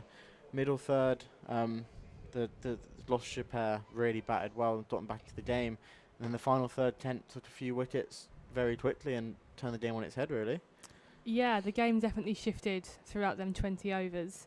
And I think we discussed in the break, didn't we, that I don't think either side's going to be too unhappy with how that turned out. I think it's a very defendable total. However, from a Kent perspective, they're going to be looking at that thinking, okay, we can chase this. So I think the power play is going to be a sort of big key factor to how this game turns out. Yeah, I certainly agree. As this fixture opens the 173rd Canterbury Cricket Week here at the Spitfire Ground St Lawrence. Before the men start red ball action on Sunday against Northamptonshire, a fixture which was a sort of 3-day thriller, if I'm not mistaken, at the start of the season, before hosting Sussex on Friday next week to close it out in the Vitality T20 Blast. Set to be an amazing week, got a lot going on here at the ground. But looking ahead to Kent Women's next game, the Sunday after, if I'm not mistaken, it's Glamorgan. What you expecting out of our friends from Wales? I think it's going to be a good back end of the Vitality Blast for us, to be honest. I think, like I said, you've got Glamorgan here on the 6th of July, which will be a good game. They've been going okay. So I know the team's up for that one. And obviously the all-exciting double-header that is on Sunday the 13th of July, which is where the Kent women take on Middlesex and the Kent men take on Middlesex as well. So that'll be good. Obviously, both men and women's sides that are going to be here. And I think the women's game kicks off at 11 a.m. on that Sunday the 13th of July, and then the men close out the day about 4 o'clock. Yeah, that's going to be a superb day. I think you guys in particular have made a little bit of a rivalry with Middlesex. The amount you've played them, obviously, the one-day cup, the Vitality County Cup, and now we've already played them in the T20. Yeah. I bet you can't wait to try and get one back over them. 100%. I think this is the first time we're not at Radlett. I think it is actually, yeah. First time we're hosting them here, so that'll be good. But it looks like the Kent opening pair have led the sort of charge out for the start of the second innings, and I think it looks like it is Megan Sturgeon and Amy Gordon. Yep, that certainly is 20 and 21.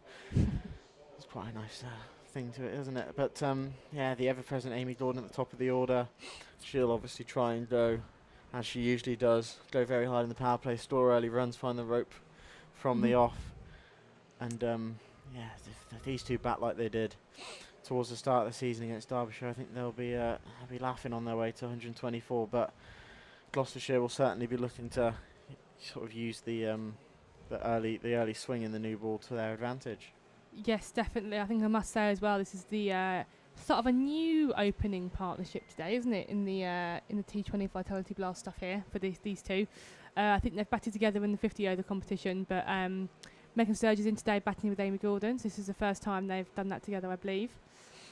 Yeah, with Grace Poole unavailable selection, that opens up the space for Megan Sturge. Looks like it's going to be Gordon to take the first ball from... Gloucestershire will be opening from the Fillion end, and Gordon down at the far end ready to take the first ball. It looks like it's going to be 52 Charlie Phillips to open the bowling for Gloucestershire, and I believe starting with a bit of off spin. Taking the approach that Megan Bout took in the first game then. It works. Women's cricket, we teams of spinners generally do quite well. Yeah. And I do quite like one thing that Megan Bout didn't do with Amy Gordon is there's a first slip and there's a very short mid-wicket as well. I think this is all about putting pressure on now. I'm assuming they've done their homework on Amy Gordon as she's ready to face the first ball, and it's patted back. I think obviously playing each other only 2 weeks ago, and Amy Gordon scored. He was a 60 odd in that one. Yeah, it's a good 50 something. I think she scored. She's in again. She's tried to flick that, and that's a big appeal not given. That looked quite good from here. Again, I think you're right. I think opening with spin, like it worked for Kent, putting that pressure on. Gloucestershire have done the same, so 2 dots early up here. Watching the replay, that's a very, very good shout as Phillips is in again. And there's that short mid-wicket we mentioned, stopping that one, saving a run. I think it's not surprising anyone that Gordon's trying to score straight away. Absolutely not. She'll definitely take it to the bowler here. And it's in. Top edge. That's a chance for square leg. Ooh. That's put down. So it was a tricky chance. It was always going over her head, but got a hand to it. I think it might have bounced off her hand onto. Yeah. I think it clipped her hat, or it might have clipped her actual head. But on should come the physio, and I think is that a dead ball in today's cricket? They haven't signalled a dead ball, no. but I think that might have just caught her after the drop in the head. That's I hope she's okay. The physio is coming on, so it looks like there'll be a concussion check happening now. Relatively new part of the game actually, and something that is definitely needed. Yeah, of course. So while we'll let that happen, nice little break there for the batters to sort of regroup. Yeah, I think if you're Amy Gordon, you face 4 balls, and the only one you've managed to get away was a top edge that was a very good chance for the fielder.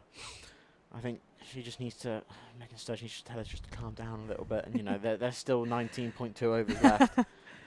I think Gordon's way of playing cricket is such a positive way. I think she's always going to look to find your boundary option, no matter if that's the first ball of the game or the last ball of the game. But no, these two will be having a chat, regrouping, working out how they're going to go about it. But they're both pretty relaxed characters, so I don't think they'll be sort of overthinking it too much. And yeah, from a Gloucestershire perspective, though, you've created a chance, third ball of the game, so I'm sure they're going to be up for it and sort of hopefully looking to start off where they left off. Yeah, and I'm just going to go back to that LBW shout that Phillips had.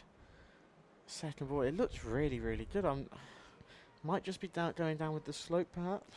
Perhaps, but again, good shout from the Gloucestershire team there actually, and I suppose Amy will be very happy that was given not out. So it looks like we've got the all okay from the physio and from the umpires to continue. Yeah. Which is a very good sign. Yeah. Looks like she's all okay, which is brilliant news. Luckily, I think getting a hand to it sort of took the steam off it a little bit. Yeah. And obviously wearing a cap as well, that does more than you think. But somewhat have got in her eyes, I think. It went quite high. It did go a long way up. But it's always tough going back over your head. But we will continue on. Phillips from the pavilion end into Sturge, and that's straight to that short mid wicket again. For a dot. This has been a very good first over so far. That's nearly taking the umpire out there. It's all going on. And Phillips finished the over. Outside off stump, driven very well. That's a lovely shot from Megan Sturge. And that's 4 runs. That's really, really nicely played. Straight through the gap. Hasn't overhit it either. No, that's what she does best there on the front foot. She cover drives always look pretty good, to be honest, from what I've seen in the net, so it doesn't surprise me that's how she's opened up her account today. But I think if you're Charlie Phillips, you're not at all disheartened by that. She bowled 5 really, really good deliveries. Just that one just a little bit overpitched, and a player like Megan Sturge will make you pay. But yeah, I don't think she'll be too annoyed about that one. No, not at all. I think again, just regrouping from the Kent perspective there. A few changes happening to the field. I think captain's just moving some people around. The keeper will be stood back, so I believe we will see a bit of seam up. Indeed we will. And it's looking like it's going to be... Is that B. Willis, number 2? If it is, your eyes are better than mine. That is questionable. I'll take that. You are right, it is Willis coming in from the Nackington Road end. Bowling to Amy Gordon. Yeah, so we will see some right arm seam bowling now. Best figures of 1 for 10 in her T20 career. Slip in place, which is great to see from a bowling point of view. It's attacking field, which is looking to create a chance. So let's see what Willis can do as she starts her run for the Nackington Road end.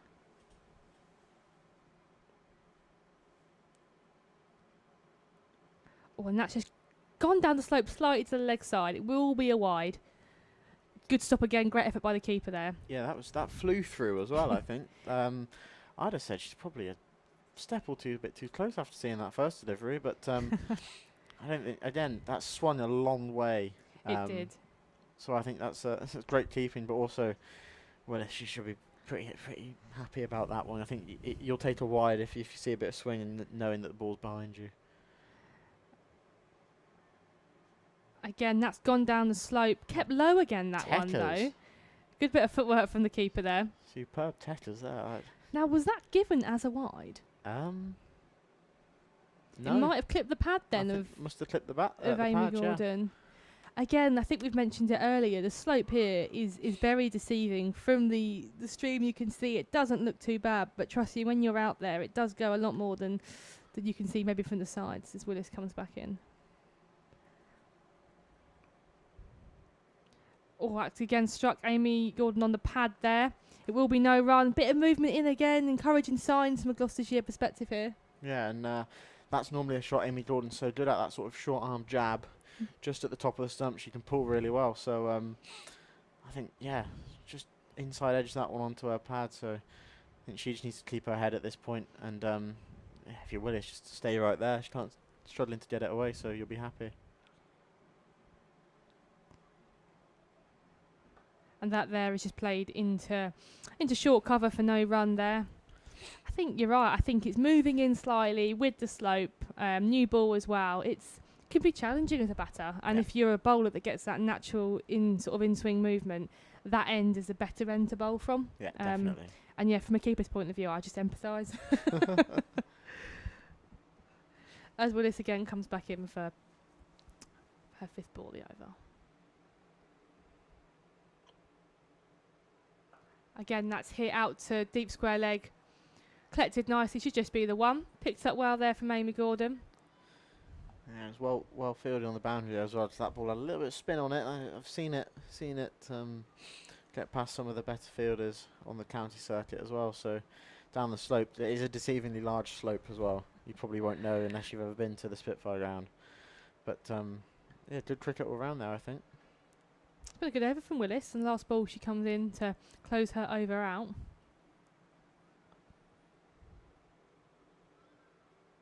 Again, bit back of a length. That's played a bit of backward point there for no run. And that should be the end of Willis's over, or have I miscounted? I might have miscounted. I think to refer back to my earlier comment, counting to 6 seems to be a struggle. So in fairness, there was 6. There was just a wide. Oh, okay. So you're not wrong per se, but the wide does have the extra one on.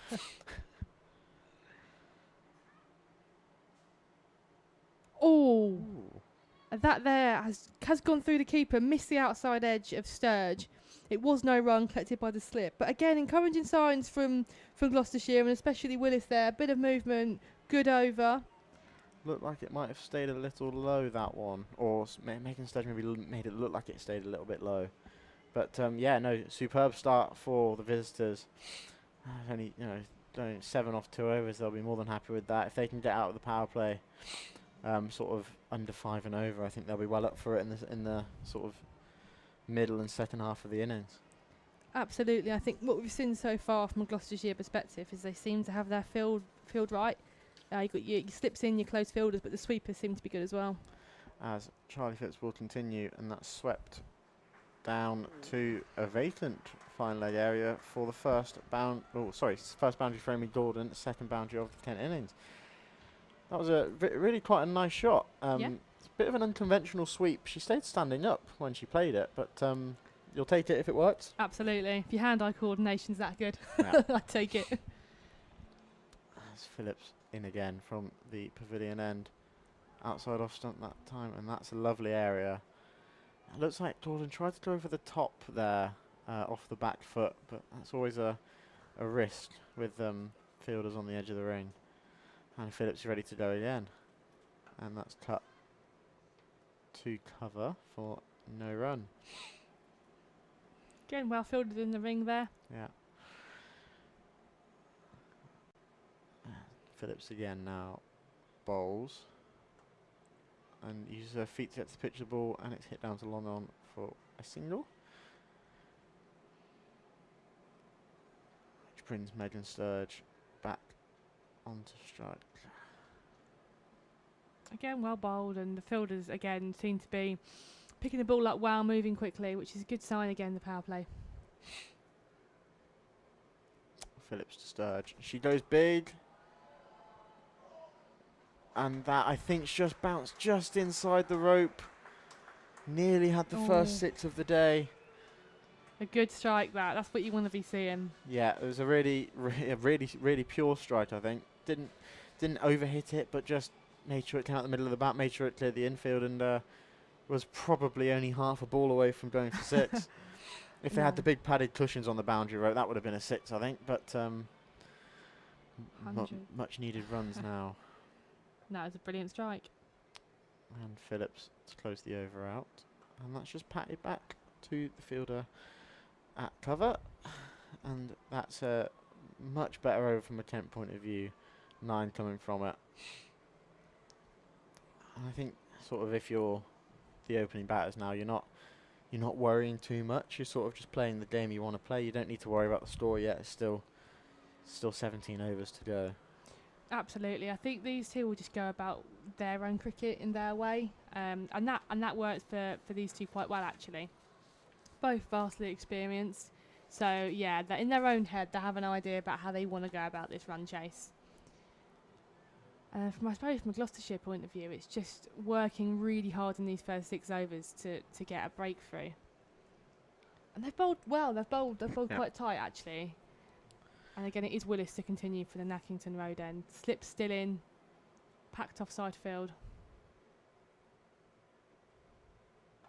Short ball, it's gone high up in the air. Keeper's running down. And it has been dropped. It was a spectacular effort though from the keeper, running down towards fine leg to catch a high ball. Yeah, she's just run 25 yards. It was almost on the edge of the circle, that one. Amy Gordon took her off. She thought she was done. Megan Sturge also thought she was done. That's a really it just looked like as she landed, the elbow just hit the ground and popped the ball out. It's really unfortunate. That would have been a superb catch by the Gloucestershire wicketkeeper there. It's a great effort though, and great creating by Willis there. Short ball into the pitch has created an opportunity. I think Gordon's always going to take on the short ball as well, so yeah, wouldn't surprise me if we see a few more of those. It's gone for the ramp there by Megan Sturge. And that will race away for 4 runs. Good execution. Yeah. Making the most of that gap in the field with the slip in. I think normally you'd have someone at either short third or on the boundary down there, but because they've gone aggressive and had the slip in, that's just opened up the gap, and that's really well played. Absolutely. Like I said, that they go about their run chase in their own way, and Megan will find her gaps with a bit of flair as well. So it doesn't surprise me that's been one of her options. Yeah. And always makes for good viewing for the crowd that's in today. It's quite a nice crowd. Great to see so many kids as well from local schools for Schools Day out here at Canterbury Cricket Week. Gone for the ramp again. And unfortunately, I think she just got too much inside that, and that might have hit her, but she seems okay. But from a Gloucestershire point of view, stop ball. Yeah, that was really well adjusted from Willis. I think she saw Sturge make the move and little bit shorter and followed her a little bit. I think I got her in the shoulder. But as I said just a minute ago, that first slip has now come out and gone to short fine leg to try and eliminate that ramp option. Seems like a good decision now that Sturge has shown her intent to do that. It depends how much she backs herself, but that's taking that option out of the game pretty much. Oh, and that is beautifully bowled. Middle stumps come out of the ground there. That's a well-deserved wicket, actually, for Willis there. Changed the option, took the ramp out the equation, and got a reward. That's as good of a Yorker as it could get, to be honest. That's just superb. Bottom of middle stump, knocked it out the ground. It's no better sight for a bowler. Sturge batted well. She created opportunity, batted with intent as she always does there. Yeah.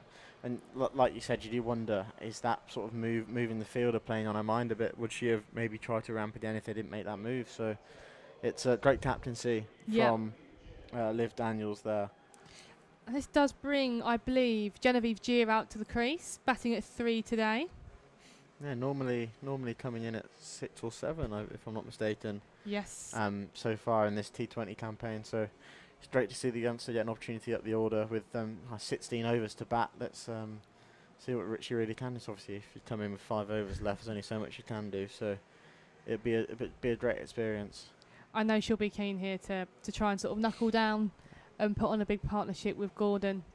And the slip does come back in for the new bat, which again, good captaincy, good aggressive cricket here. Now, will Janjir ramp the first ball? That's the question.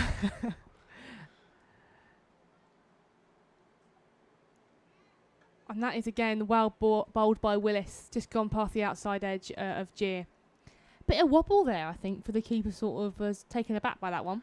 Yeah, I think the first over they were all in swingers, and now it's either coming through nice and straight, or that one's gone away a little bit. So I think it's a batter's nightmare, but also a wicketkeeper's nightmare as well, isn't it? Indeed, trust me. As Willis again returns from the Lackington Road end. And that's just gone again down the leg side. Good chase. And it should be leg buys? No, wide. I thought that missed was a everything wide. there, but the wicket keeper's done superbly there to get round to it, and damage limitation, I suppose, at this point, because that was a surefire boundary otherwise. Yeah, no, great attempt there to sort of get a hand stat to slow that down. It's Georgia Cart behind the stumps, if I'm not mistaken. Or is it Megahan? I can't see the number clearly. I'll get back to you on that one. As Willis comes back in. Just not quite ready there, which is okay. As she returns back to her run. Yeah, apology. I think that is Megahan behind the stumps, number 66. So she's done quite well so far, I think. Here comes Willis. Again, that hits Gordon on the pads. Shout for an LBW, but swiftly denied by the umpire as he walks away. Another dot ball, though. And that concludes Willis's second over. And the score is 23 for 1 off of 4. Yeah, we'll very quickly head around the grounds. Glamorgan women set 145 for 5 against Sussex. Sussex 20 without loss after 3.5 in reply. Over in the North Group, Worcestershire Rapids 104 for 8 off their 20 overs. Yorkshire 18 without loss off 3.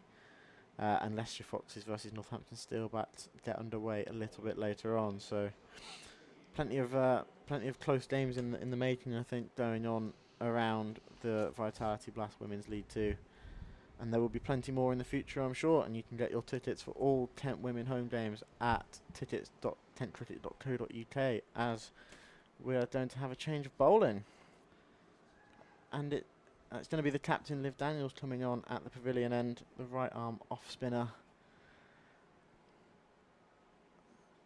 And that's drilled by Gier straight to the fielder, but that's a positive sign. First bit of bat on ball, if I'm not mistaken. Come out the bat quite nicely. It did. I'll be happy with that. Daniels in again. Tried to cut that one, but just stayed a bit low. Good take from the keeper there again. Pushed it through.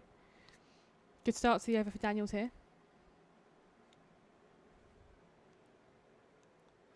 And she bowls again. Down the leg side, given as a wide, so how many extras will Kent take? And they'll take 2 runs as well. I think that's absolutely... We've said it so much, but that has flown. That's gone 3/4 of the way to the rope, and you know, Daniels isn't bowling the quickest, so I think just need to try and do the best you can behind the stumps there, as Daniels is in again and hit straight back at her. Was that a bump ball, or did that... I couldn't quite tell because Amy Gordon was in the way for me. From the reaction, I think it would have been a bump ball. Yeah. I feel everyone was happy with the stop rather than the catch there. And Daniels in again, 4th ball of the over. I tried to cut again, but no luck. Genji is very quick on her feet, isn't she? She gets into position really nicely. It just needs the bat on ball now. Yeah, very quick, multi-talented athlete, Genji. Drilled down the ground. They're going for the quick single, and made it comfortably. That's the one thing Gloucestershire did that we haven't seen from Kent so far. Is those, quick singles. That was drilled straight to the fielder, but they took the chance on slow pick up and throw, and it worked out that time. Yeah, absolutely. I think one thing Kent will look at is Gloucestershire's running between the wickets. They was very good in the first innings. And round the wicket this time to Amy Gordon. And just patted back for a dot ball. That's a very good over from Daniels. Just the 4 from it. And 27 for 1. 5 overs, not 1 over remains in the power play. Indeed. It feels like Gloucestershire have done their homework on Amy Gordon here a little bit. They've sort of tied her up a little bit. She's an exceptional batter and has performed brilliantly for a Kent shirt this year. And I think, I think they've tied her up a little bit, but not to say that Amy Gordon won't just come on and take them on when she's on strike next. But it looks like, is it Willis again? I think it is. And I don't hate it while the ball's swinging. I think you should try to make the most of it. Slip still in as well. These attacking fields are still... Oh, I thought they heard me there. Spoke too soon. I spoke too soon. Short, fine legs been brought in. Slip's been taken out as Willis comes in. Oh, and again, that's just drifted down the leg side. Unfortunately, it will be a wide. Again, that in swing and the slope, I think, is just being a bit of a problem at the moment for the Gloucestershire women. It is tricky, and I think Kent have a luxury. We've played all of our home games here. We're pretty familiar with it now, and the bowlers are pretty well versed with how to combat that. Yeah, that's gone a really long way. I'm not sure you can quite account for that as a keeper. But Willis just needs that control back she had in her second over. That's a better ball there, tucked away behind square for 1. Again, still with the in swing, but a little bit straighter. And Gia's just played that off the pads nicely. Yeah, I wonder if the game plan is attack the pads, and like we've seen, we've seen Gordon top edge it twice now. So I wonder if they're just trying to go almost not bodyline as such, so it's not really short, but trying to go in at the pads and maybe try and find an LBW here and there. Indeed, as Willis comes back in. Oh, again, outside off. Unfortunately, just gone past the outside edge of Amy Gordon's bat, and the keeper's taken that. A regulation take there. Everything I just said is completely irrelevant. So that was it. That was nice and outside, sort of 4th, 5th stump line. That's sort of stereotypically where you want to be as a fast bowler. Yeah, indeed. I think Gordon's quite good off of her pad, so that might, to give you some credit there, Nick, that might be a tactical play from Gloucestershire.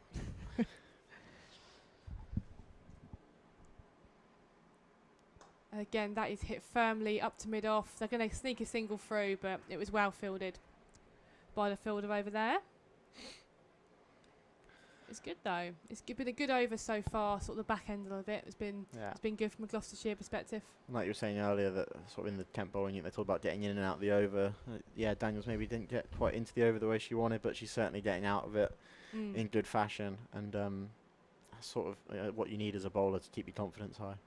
Absolutely. As that is struck firmly down to mid-on, they're going to steal a 1, maybe come back for 2 as there was a slight fumble. And they have. That was good running by Kent there. Yeah, it looks like the ball just got to the field on the half volley there, and I think Gordon was not sure she was necessarily after it from the start, but as soon as she saw the fumble, she turned and put the afterburners on there, and they'll certainly take the 2. Yeah, good running again. Always awkward, them half volleys down by your feet. As bowler comes back in. And that is hit up to mid-off for a dot ball. Good pick up there. It was well dug out in the end by Jen Gier there. It was. Looking around the ground, I'm impressed to see how many schools are here today. I know there's a bit of a schools day out happening. I know the community team here at Kent Cricket are brilliant. I know it's been sort of instigated by them, which is great to see, actually. Yeah, the ice cream man's had plenty of business this afternoon. That's for sure. It's driven up to mid-on again. They're going to take a quick single into the ring there. Good running then again by Gordon and Gier, which ends the over. And Kent are 37 for 1 off of 6, and that marks the end of the power play. Who do you think's happier then going out of the power play here, Kent or Gloucestershire? I would say probably Kent. They're bang on the rate, 6.2. And I said earlier, I think Gloucestershire would have hoped for sort of 20, 25 instead of 30, 35. So I think only losing 1 wicket as well, and you still got, talent like Amy Gordon and Jen Gier at the crease. You've not lost 2 or 3 quick ones like Gloucestershire had. and you don't need to try and recover like they did. So I think Kent will certainly be happier, but there's still a long time to go here, and I still think it is anyone's game from this point. Absolutely, I think you're probably right. Kent are the happier side as it stands, but we said that the first inning was a games of 3 stages, so we'll see how this one ends up. And so it will be the Captain Daniels to continue from the pavilion end here in Canterbury.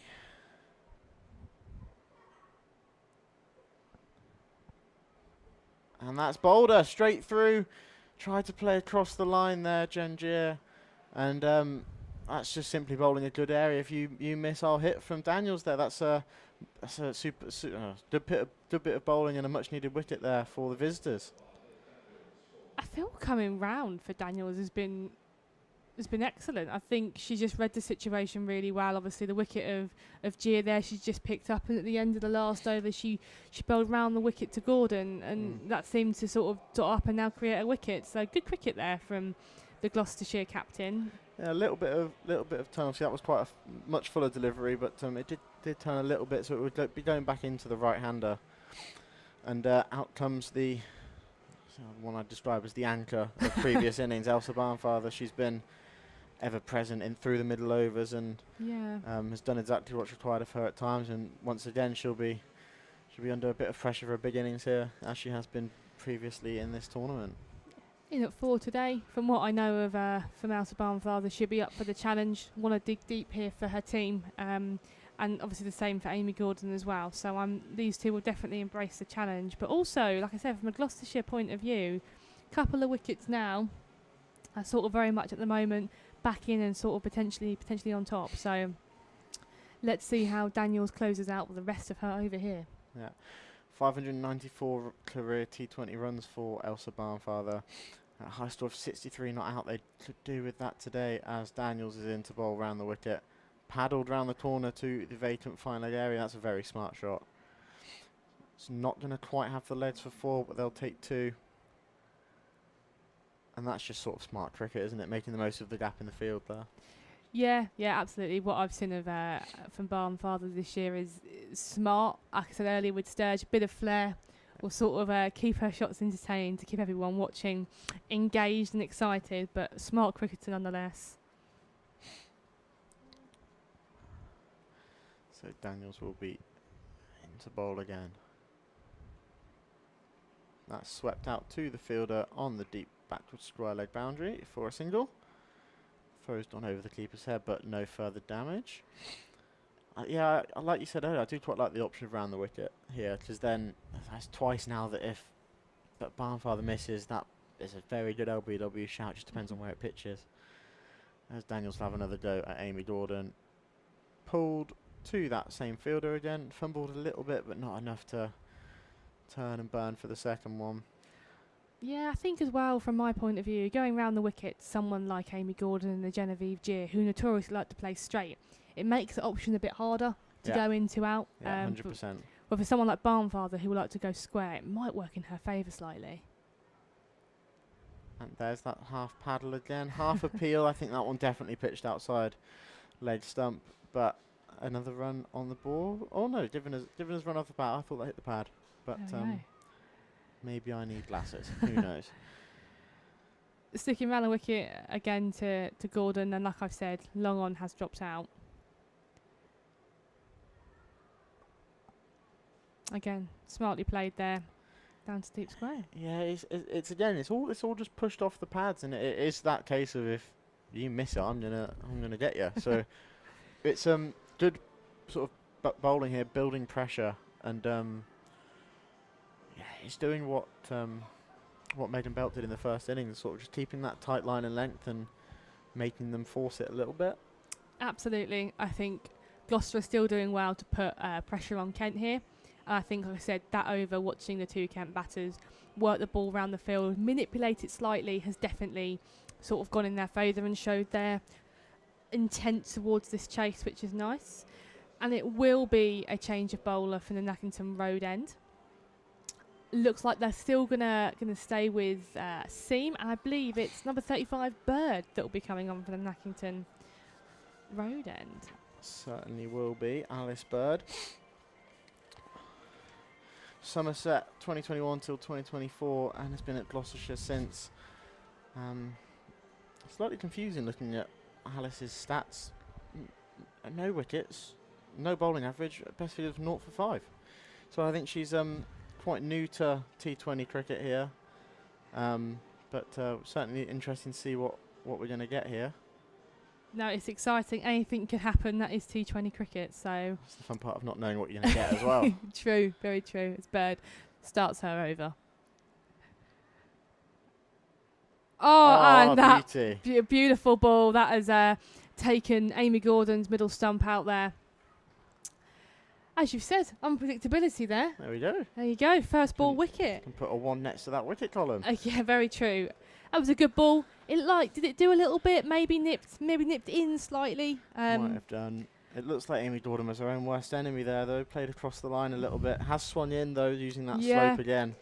It's a great first ball for her spell. Again, good contribution from Amy though, starting off the innings. Yeah, and still getting value out of that ball as well at this stage in the game is crucial, really. I think as long as that ball keeps swinging, it's going to be advantage Gloucestershire. Yeah, couldn't agree more. Looks like Coco Streets is coming out as a new Kent batter here, looking to rebuild here with Elsa Barnfather and hopefully have a nice little partnership here that can get Kent closer to finishing this game with a win. But from a Gloucestershire perspective, first ball from Bird, wicket, bowled, you'd be pretty happy, wouldn't you? Yeah, 100%. I think you'd take any wickets at this stage, especially wickets such as Amy Gordon. That's a big blow for Kent. But Coco Street's found form in the recent weeks. Been going quite nicely.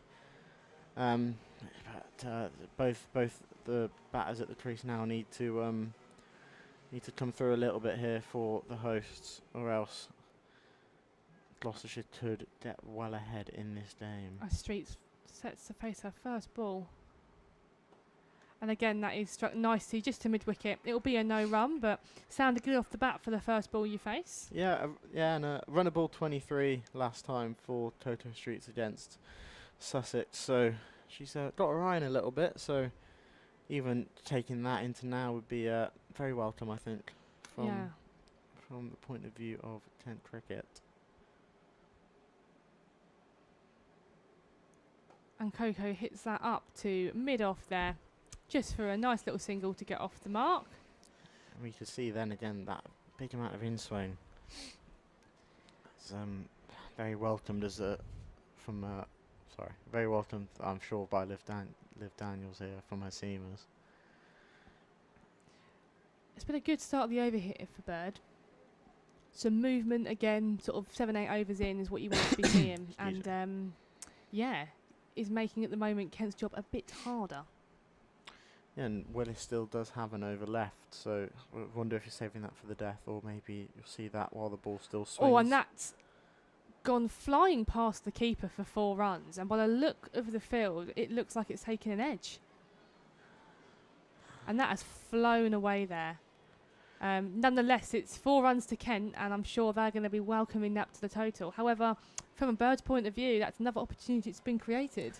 Yeah, and you'd wonder if Elsa Barnfather didn't start ramping the spinner in the first over she faced, would they have put the slip in, or is it, do they keep that pressure on now that you still have a bit more cover in the field? Absolutely. I think the 3 wickets for Gloucestershire has helped as Bird, like I said, comes back in to... Oh, and that's very well bowled again by Bird, just missing the outside edge of Barnfather. Again, good take by the keeper. It looks like, from the reaction of the Kent batters, that it's just doing a little bit. Mm. Yeah, you can see the movement in the air, but I don't know if the pitch is playing up or not, but it does look like it's very tricky at the moment for them to score runs.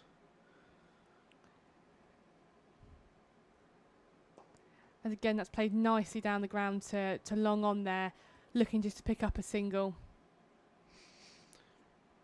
And that should bring the over to a close. Yeah, and it's tricky when the ball's swinging, because there's an element of risk then. Do you try and play with the swing and play across the line like Amy Gordon tried, or do you try and play against the swing, but then the outside edge comes into play, and all of a sudden it's, Gloucestershire, they're sort of in the driver's seat with the innings. And I think that's what the two seamers from that top end have done so well so far. Absolutely. I think the field settings from Gloucestershire's captain Daniels have been pretty good. I think they've definitely, bowlers have bowled to them, and I think that's the biggest win in T20 cricket from a bowling unit. Yeah, and it is going to be Daniels to continue from the pavilion end. Quite a leg side heavy field at the moment, so it'll be interesting to see what Barnfather tries to do here.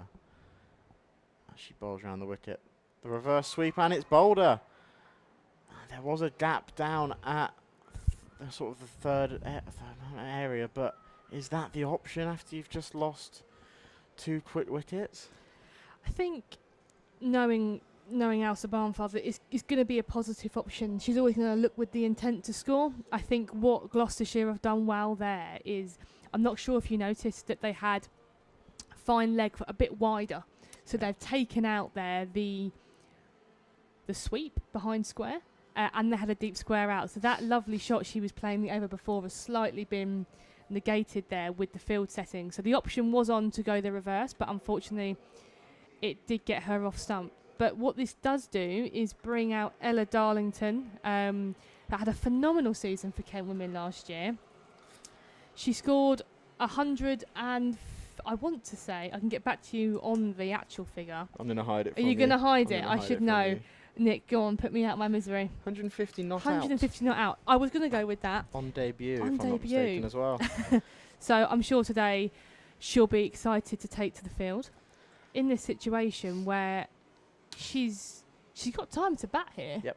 And you know, they're not massively, but they're almost on the rate still, which is the advantage. The issue is the 4 wickets. But looking at that delivery again, it's swung in the air from Daniel. And I think maybe Barnfather didn't quite account for that. The reverse sweep was on if it went straight on, but it didn't, as she bowls her first ball to Darlington on season debut here at Spitfire Ground. She's pushed to cover for a dot ball. I mean, definitely Darlington will come to the crease and look to be positive, as all the Kent batters will. So she'll definitely look to take this back on to Daniels. As she's into bowl on the ledge, flicked into the ledge side. That's the first run. And what I think we'll see from Ella Darlington in particular is that running between the wickets that Gloucestershire had, as 50 comes up for the hosts. So she is pretty quick. It's just whether Coco Streets will be up to the challenge as well. No, these two are pretty quick. I think Ella Darlington probably is the quickest in the team. It's not me. I know that much. So I can't take that title. Wicket keepers don't need to be quick. True. She's got to be able to catch the ball. So. So Daniels to Streets. And it's driven for a dot ball. And like we've been saying about the field setting, there's sort of cover and mid wicket are both halfway in from the ring. It's just building the pressure now. They can't get the ball past them at the moment as Daniels bowls. Swept and Boulder. Another one in the very similar fashion to Barnfather, and all of a sudden Kent are in a spot of bother at 50 for 5. Yeah, I mean, from a Gloucestershire perspective, Daniels is bowling a phenomenal spell, and like I said, going around the wicket seems to have really worked for her. And obviously, Coco Streets just missed that one. I mean, now it's definitely a rebuild perspective from Kent's point of view. I believe the new batter coming out is going to be Izzy Kirby to join Ella Darlington out in the middle, and I'm sure they'll be having a chat before we restart. Yeah, good friend of yours, Izzy Kirby. What can we expect? Hard ball striking. Bit like Grant Stewart the other day. Yeah. Needed to save the game, and he goes and hits 130 off 110 balls. So. Oh yeah, I like to call Izzy Kirby the Grant Stewart of the women's side. So you don't think she'll sort of dig in and try and rebuild innings slowly? Think she'll take the chances if they're there? I think she's a smart cricketer and she'll go about it, but I don't think she'll bat within her shell. I think here she'll try and hit the ball hard and make her presence known. She can hit a long ball. I know that much. So. Like I said, the flats might be in danger. That would be amazing. We still haven't seen a six today, if I'm not mistaken. So very true. It would be nice to see one of these for all the people in attendance today. We did have that one that was so close, but alas, didn't quite make it. I think what I'd like to see, and I think Izzy Kirby will definitely generate this, is a lot more of hitting straight down the ground. Mm-hmm. I think that's something Kent can probably look to apply now. Yeah. Megan Sturge hit a lovely shot, didn't she, for 4? Just hitting it straight. I think that's what we need to look to apply to our innings here. And Daniels will be in to bowl to the new batter. And that's looks like it's turned the wrong way that time, but finds the outside edge. They're running hard. They should take 2. They will in the end. Yeah, good run in there from the pair. But yeah, one thing Gloucestershire haven't done so far is give themselves a lot of cover down the ground. So if that's an option for Izzy Turvey, I'm sure she'll probably look to try and go over the top, because as we've seen, beat the field and you're probably going to be in the runs. So absolutely, and the 2 batters at the crease now, they're good players straight down the ground. So I think that's going to play into their strength, and maybe that's something I said that we haven't seen yet from Kent. Yep. So that could be quite exciting towards the sort of back end of this run chase. But Kent do currently sit at a 52 for 5 off of 9 overs. And it looks like it is going to be Bird continuing after her brilliant over. Yeah.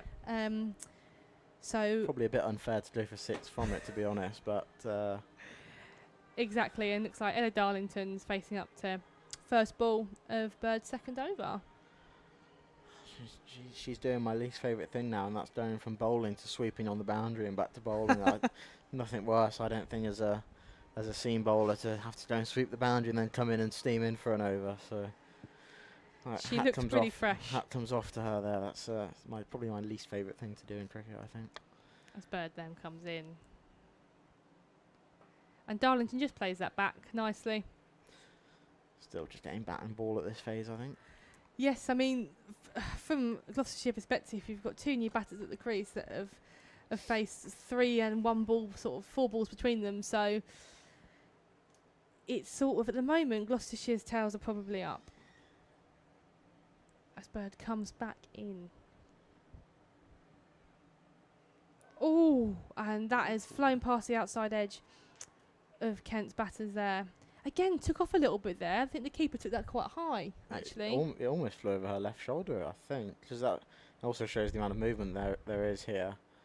But yeah, Crux, that has flown through. Some not a fun day to be a keeper by the looks of things. Yeah, I think I'm wise to stay up here.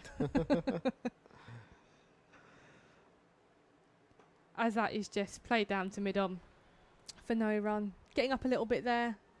Bit of pace, bit of bounce. But from a Gloucestershire perspective here, keep plodding away. But I know Kent are going to still be thinking about positive options and just beating that inner ring here and getting that release shot away.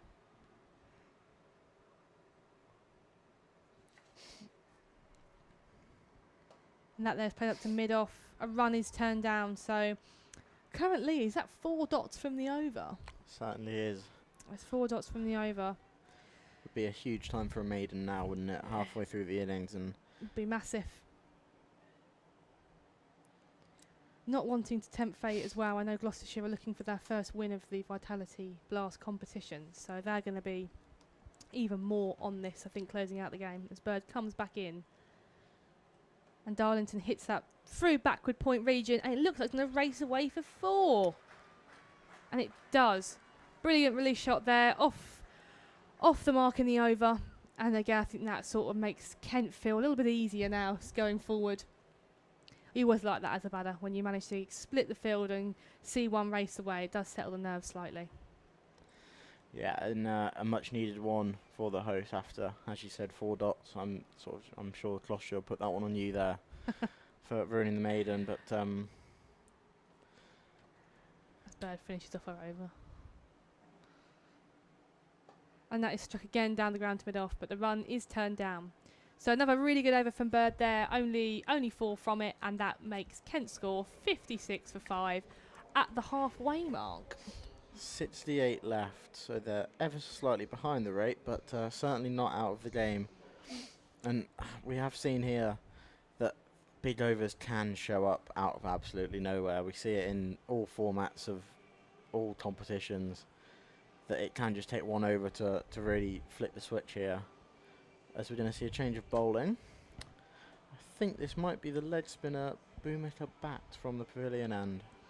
See, that's interesting, because Daniel's obviously taken herself off there with obviously 1 more in her spell. I think she had 1 over left, so maybe she's looking to keep herself back for the death if needed. eyeing up that fifer. Trying to go big at the end to win and take 2 cheap wickets. I like it personally. But You bowling by any chance, Nick? no, not really. I just, I like milestones, innit? So. Yeah, so we saw success from Kent's leg spinner, Isabella James, from this end, so certainly be looking for more of the same here with the slope. But I wonder if Izzy Kirby's going to try and target that vacant long off area. They have dropped long on back, so they are thinking straight. And there we go, straight back down the ground. It's almost like you know your teammates quite well. I know. It's like, we've had too many nets together almost, so I know exactly where she's going to put the ball. If my golf shot's putting that straight, I'll be pretty happy. And mine. Darlington will be on strike to face bat. She's building an innings here, Ella Darlington. I think that's what she needs to do. That's into bowl. Just on back, defended it, just to get sort of a look at what's coming down, I think. Bit of turn? Yeah, as expected, I think. Obviously a leg spinner of their talent and using the slope. She's into bowl again. Bit short of that time. And that's very well fielded at short cover there. I think that's the captain. Yeah, it's the captain.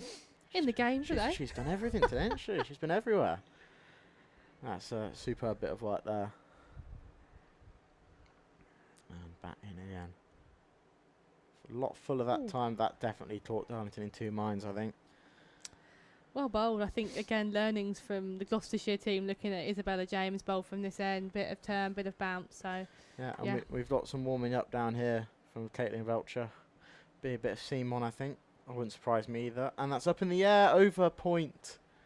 And will it go for 4? It will just about. That's quite unlucky there from, I think that's Bird out on the rope. She made up a lot of ground, but Darlington finds the boundary. A bit edgy, but they'll take it.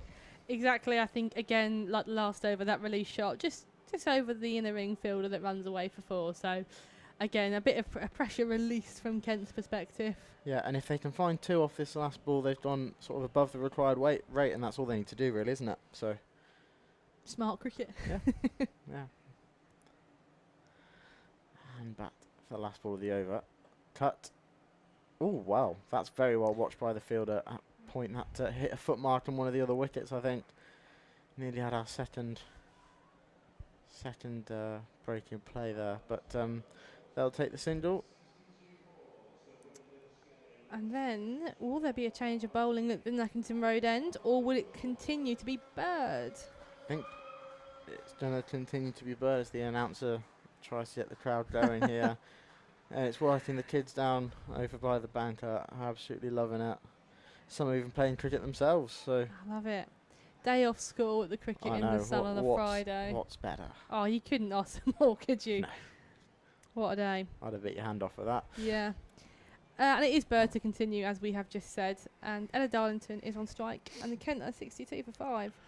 With 9 overs remaining? Yeah. Yeah. I wonder if we're going to try and see this sort of vacant third area used here. If that ball isn't swinging as much that... Oh, no, maybe not. They've heard you there, just Nick. moved the field around. So now there's a vacant spot at fine leg. So if the ball is swinging, then that could be just against what I said. So... Yeah, a couple of changes in the field here that Daniels has made. A couple of sweepers been dropped out, long on's out, third man's out, and deep square leg. And again, that's just played into the covers. They've done a quick single there, good running. As we've mentioned previously, Ella Darlington is rapid. So there's always a run when Ella Darlington's batting. There's always a run. Well, yeah, that's what Gloucestershire did so well. They made singles out of nowhere and made twos out of ones. So just have to see how long they can keep finding these small gaps for singles. Absolutely. Izzy Kirby's now facing up to face her ball against Bird as Bird starts her run. And Izzy's hit that to point. A good bit of fielding there. No run. I think she'll be a bit annoyed about that one. Missed out there. Full toss. Yeah. And just tried to guide it into that gap between cover and point, but annoyingly found the fielder with ease almost. Yeah, I think Ken are looking for them gaps. It's just the execution at the moment where we're just trying to find.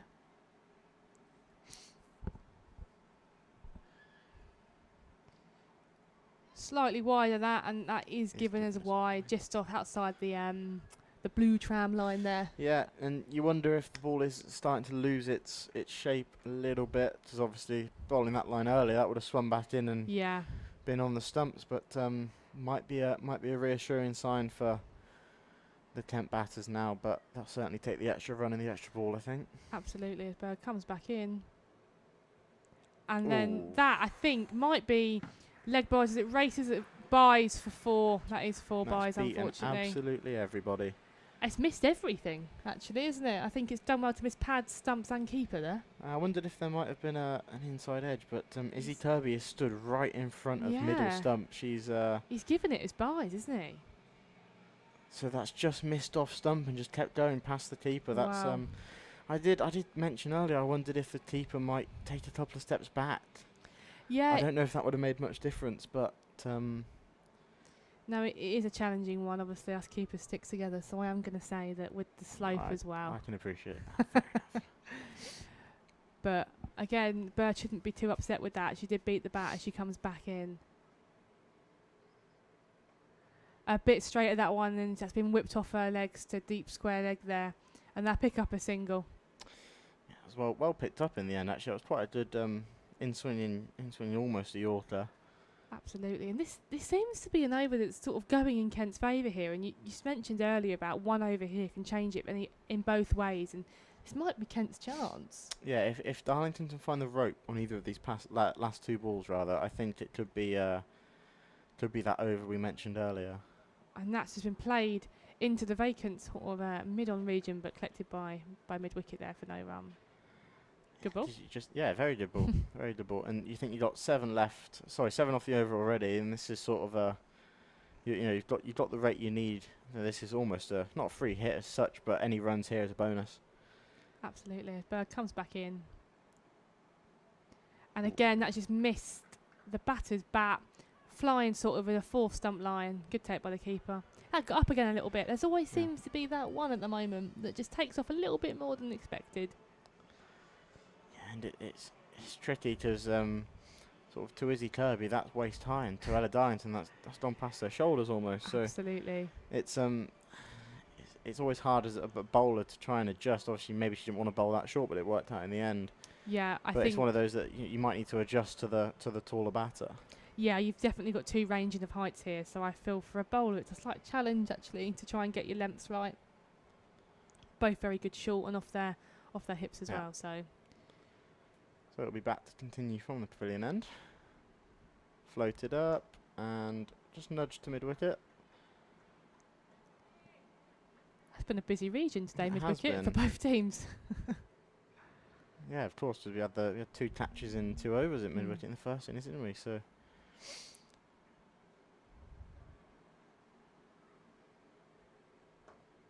And there's that down the ground you mentioned earlier. Take the single, and they will be happy with that, I think. If they can just keep rotating the strike through these middle overs, I'm sure they'll be more than happy. The run rate won't get too far away from them, so. No, I think we need Kent needs 54 to win, I think, if my math is correct. And that's also gone back down the ground just for another single. And I like what they're doing. They're not trying to force it. They're just trying to keep rotating the strike, keep the runs ticking over, and hoping that boundary ball will come. And so far it has. There's always been 1 and over. So back bowls again. Kirby goes big, and it's gone for 4. 1 bounce 4, just a bit too far wide for the fielder at long on. Yeah, it's well placed in the end, I think. Yeah, no, it was, and it sort of leans into what I was saying earlier. She'll hit the ball hard and she'll hit it straight, and she's done that. Yeah. And you're right, there's your boundary release ball. Yeah. So again, good batting from Kent. It wasn't necessarily a bad delivery either. I think it's just sort of a bit too far down the leg side where it was risk-free swing almost, as bat bowls again. And Kirby looks to go again, but this time just to mid-off. And Darlington is run out. That's soft. That's really soft. It looks like Darlington wanted the single, but Kirby was never moving, I don't think. And it's good work from the bowler actually to pick that up and take the bails off. The throw wasn't necessarily the most accurate, but Bit of a freebie for Gloucestershire there, I think.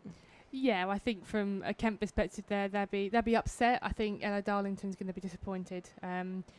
But there again, there's the pressure that Gloucestershire are created from the inner ring fielding, making that run in the ring sort of not on. And again, good awareness from both fielder and bowler to be on that. And I quite like the full team huddle they had going on there as well. Did you see that? They went for the full huddle instead of just the usual little chat while the new batter's coming straight. And that new batter is now out in the middle, Zina Bilal. I mean, the huddles probably happen because they're going to want to, again, 6 down now, needing 4 wickets to win this game. Kent needing 49 runs. They're going to sort of knuckle down here, I think, Gloucester, to make sure we're all on it, all on the same page. So, no, I like that. I like that approach to unity here and sort of going forward. But I said Kent aren't out of this at all. Both of these players can bat, and then Izzy Kirby's still at the crease. Anything's possible. Yeah, and just watching the replay there, Kirby did start to walk down the crease, so she'll feel like she has some making up to do for that one, I think. As they take a single there. And I think sort of this Gloucestershire performance is a testimony to the captaincy we've seen from Daniel so far. It's been faultless, I think. Bowling changes have been good, making the most of field setting as well. And it seems like their group's really playing not just for the badge, but also for their captain as well, which is nice to see. Yeah, absolutely. I think I mentioned it earlier, obviously searching for their first win in the competition, I think, which makes every game even more valuable. Yeah. But it's been brilliant to see them actually today, and they've been captained brilliantly. And everyone's really bought into that, and it just seems like a really good atmosphere out there from a Gloucestershire point of view. Well, it was the exact same in the first innings as well. We mentioned that Kent seemed like they were buzzing around a bit, and even when it got a bit dull for them during the middle period during that partnership, they still seem to step behind each other and support each other, good stop in the field or, a good over. And it's what you want to see on the pitch, isn't it? Oh, 100%. And it's something that we've been really sort of keen on this year, is making sure that everyone's achievements are celebrated no matter how big or small. And that is a dot ball. And I must mention there is a change of bowling at the Nackington Road end. And it is Caitlin Belcher. It's a good first ball to start. Yeah. Nice dot ball. Back to yourself as a bowler. Yeah. Best figures of 2 for 14, so very tight bowler. She knows what she's doing with the ball, so be looking to something similar today, I'm sure.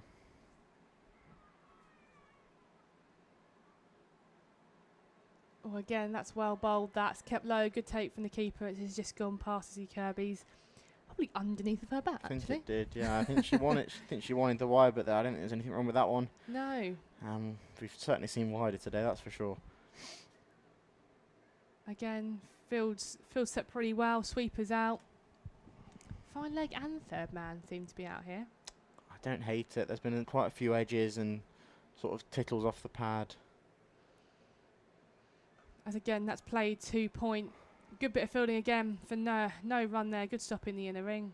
And the thing Belcher's doing so well here is she's not pitching it up at all. We've seen Kirby's strength down the ground, and they've not got a fielder back there. So if one gets pitched up, you'd imagine there's going to be at least an attempt to go straight back over her head. So she needs to stay in this sort of back of a length area, really. Absolutely. First 3 balls have been pretty on the money, so I'm sure she'll look to continue that. And again, you're so right, a great dot ball, not too full, not in Kirby's slot anyway. So that's been played back to her for another dot ball. Again, great over so far for Gloucestershire. It's probably what they needed after the back of the last couple of overs. But again, it's how can Kent fashion the shot here to get that release shot. As Boucher comes in. Again, that's well bowled. Dot ball again, sort of played into the ground there. Yeah, she's really struggling to get that back of a length away at the moment. And, she could just sort of look to try and take a single down to third or even in that gap between cover and point. But Belcher's bowling really well so far. Let's see if she can join the dots here. As she comes in for her last ball of the over, I believe. That's excellently bowled. And that looks like it is a maiden, isn't it? That is a superb maiden. That's a maiden over. That's brilliantly bowled. And at this point in the game, it's what Gloucestershire wants to see. Maybe not so much from a Kent point of view. But again, I don't think they're going to be too worried about that. And it sort of changed the whole game, really. It's gone from 48 from 42 balls to 48 from 37. So that's see now scoreboard pressure is really starting to tip. Not just wickets, but also runs. Yeah. So that required weight's now up at 8. So this is the first ball that it looks like Uzina Bilal is going to face. Very similar to Izzy Kirby here. Can hit a ball very hard and busy at the crease and quick. Do you know what? I reckon she'd probably give Ella Darlington a run for her money to be the quickest in the team. Let's hope she doesn't suffer the same fate. As bats into bowl from the pavilion end, floated up and that's going to race away. Maybe off the pad? Couldn't quite tell. No, off the bat, giving us runs. There you go, off the mark first ball, you'll take it. Kent have loved the sweep shot, haven't they, today? Yeah, yeah, and so did Gloucestershire during those middle overs. So back to Kirby, and she's gone down the ground, hit very, very hard. And that's exceptional work, but is it gonna? Oh, it's just tickled over the boundary. That's very, very unfortunate. She must have covered a good 15 yards to get there. I think that's Reddy down on the boundary here. She's done very well to get there, but just bounced off her knee, I think, and just tickled over the rope. Yeah, absolutely. I think, again, that just proves that the long levers. And there we go again. I think there's only one way the spinner, she's taking the game to the spinner here, and it's going to be potentially hit out or get out. I think after the last over, she feels a sense of responsibility here, probably, to sort of get back on the run rate. And we've seen a change. She's coming round the wicket now, which worked so well for her captain. And that is up in the air. That could be a chance. And it's taken on the boundary. That's a very good catch. And it's that change of angle again. It's what in Gloucestershire's favour, as we mentioned earlier. Daniels bowled superbly around the wicket. Kirby was tempted by the flight of that one, and maybe there wasn't even half a foot in it, but she's done so well not to get taken over the rope there. And that's a massive, massive wicket in the context of the game. I mean, it's good bowling, and it's just good awareness. And if that has come from the bowler, or even probably from the captain, if she did it herself, it's just smart cricket. And Kirby's definitely unfortunate there not to clear the rope, because she definitely can. I know that's in there, but again, smart cricket by Gloucestershire. Yeah, for a second, Reddy came in a little bit too far and started backing up. You wondered if she might just take herself back over the rope, but she stayed strong and took a good catch in the end. They're not easy when they're sort of almost about to go over your head, and that's superb work. So she had a good game, hasn't she? Yeah, she's just a bit. Yeah, that's an understatement. I think she had a superb game. It wouldn't surprise me if she comes on to bowl and takes the last 3 wickets the way today's gone. It really has been incredible. So Sydney Gorham, I think, is the new batter. It is indeed. And is the pressure all on Zina Bilal yet, or not quite? Are there runs in the hutch still, would you say? Sorry, I'm stitching you up with that question, aren't I? No, there is runs, and we bat to 11. You've still got, I'm trying to think of this, we've got Megan Bout still to come as well. So we saw some very flamboyant shots from Megan Bout in the last home game here. Reverse sweeps and ramps coming out, which we love to see as bat bowls. And it's just patted back, bat on ball. And that's the end of a successful over for the visitors. So you are watching the Kent Cricket live stream sponsored by Cluberly, with 5 overs to go here at the Spitfire Ground. Kent are 81 for 7 in their pursuit of 124. They still require 43 from 30 balls, and I think the middle overs have been dominated by Gloucestershire, I'd say. Yeah, I think Gloucestershire bowlers have bowled by in the middle overs. I think the Elsa Bauernfather batted well for the runs that she got. So, yeah, there's still positives out there for Kent. And Zina Bilal just pulls away. I think there might have been some talking during the run-up. Some counting by the skipper at cover there. I think she panicked a little bit that she may have had one too many out, but alas, it was all okay in the end.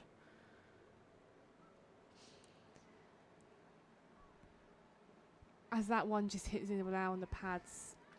No run. Again, attacking the stumps, tries to play away. Yeah. That one just popped out to maybe the second wicket across, and the fielder's on the edge of the ring. Would you have potentially tried to take a single there, like Gloucestershire did so well in the first innings? I think you've got to have that positive intent, but I think now with 3 wickets left, it's got to be try and be smart cricket, but as risk-free as you can. Yeah, and Gloucestershire have fielded really well in the ring.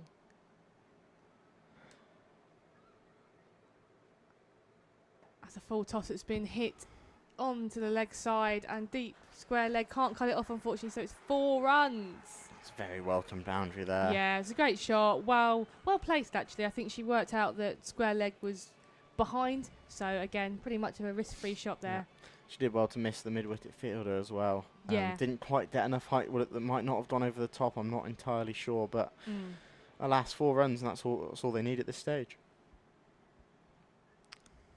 As Boucher comes back in. That's a good ball. Hit to mid-on. They're going to get a cheeky single in there. Oh, good running in the end. I think that would have been very close if it hit. Just Bilal had to go around the bowler. Again, Bilal very quick, but smart cricket from Kent in the sense of pushing the fielders, but good awareness from Gloucestershire as well.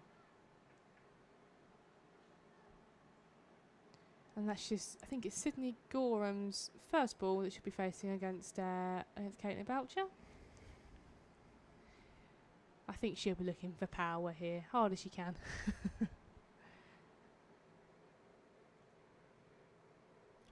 Tried to tickle it down. Went for a more delicate touch. Yeah, as that goes into the keeper's gloves, as she's just tried to guide that down to sort of deep third man. I don't hate that option because third is quite wide there. There is a lot, and it's been at a very fast outfield. So if you can get it just beyond the keeper, it could go all the way. It's certainly not impossible. Good option, risk-free. Shouldn't be caught there with deep third man out on the boundary. Well, there is the risk of the wicket keeper, I suppose. Yeah, very true. Diving to her right. Here comes Boucher. That's a great ball. Again, well dug out by Gorham there. Just plays it out to sort of the point region. It's Bilal keen for a single, but I think Gorham was unaware of where the ball went. So turned her back. Like you said, it's that sort of no need to take many risks. But with 4 overs to go after this delivery. Absolutely. I think the next over will be the turning point here to how risky we go with our run chase. And that's wrapped Sydney Gorham on the pads there again. It will be no run. Well bowled there by Boucher. And the lack of appeal there just shows just how much the ball is still swinging. 16 overs in now. That's very impressive, I think. Again, good bowling, targeting the pads, targeting the stumps there, dotting sort of Kent's batters up here. But like I said, you've got 4 overs left. Kent need 38, I believe. 38. Yes, 38 from the last 4 overs. So Needs to go 9.5 now, so boundaries are a must, as I think Charlie Phillips is going to come back into the attack, opening the bowling. She'll be back in to hope around the wicket again, as we've mentioned so many times. And that's cut out to the boundary for a single. around the wicket definitely seems something purposeful that Gloucestershire have spoken about, maybe during the game or pre-game, and they've executed that really well, so full credit to them. I wonder, that's down the slope, and there is also a breeze from right to left. I don't know how much that is actually affecting it, but we have seen some movement in the air from the spinners as Phillips is in again, and that's just patted back by Gorham. Because if you can get the ball moving away in the air and potentially turning back in, all of a sudden it's good luck playing it almost. Yeah, absolutely. And Phillips bowls again, and that's just trying to dab that down, but there's not really enough pace on it off the spinner, I don't think. I think the question has to be, from Kent's point of view now, is needing 37 off 3.3 overs. You've got to try and find a boundary option. Yeah.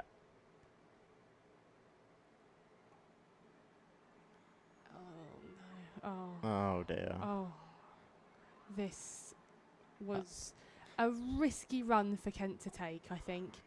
But the thing is, they didn't commit to it. I think even if Bilal just, as soon as they'd say yes, they just go, and the fumble from the keeper meant she probably would have made it home safe. But I feel slight confusion there from the Kent batters. I think Bilal was looking for a positive option to make the single. I think maybe Gorham was unaware that Bilal was looking to run, which is unfortunate there. It's always a tough way to get out that run out, especially back end of a chase. And that's sort of the second almost freebie there for the visitors. But they're not going to complain. Kent are now 8 down. And is it too soon to say the game's won and done?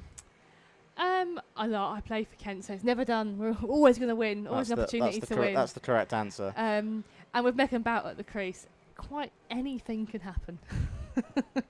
She'll definitely tell me off for saying this, but anything could happen. In theory, they're one run away from only needing an over to do it. Is this what I mean? So, yeah, it's just this angle down the slope. I think it's really, really benefiting all the spinners from this end and the seamers from the other end.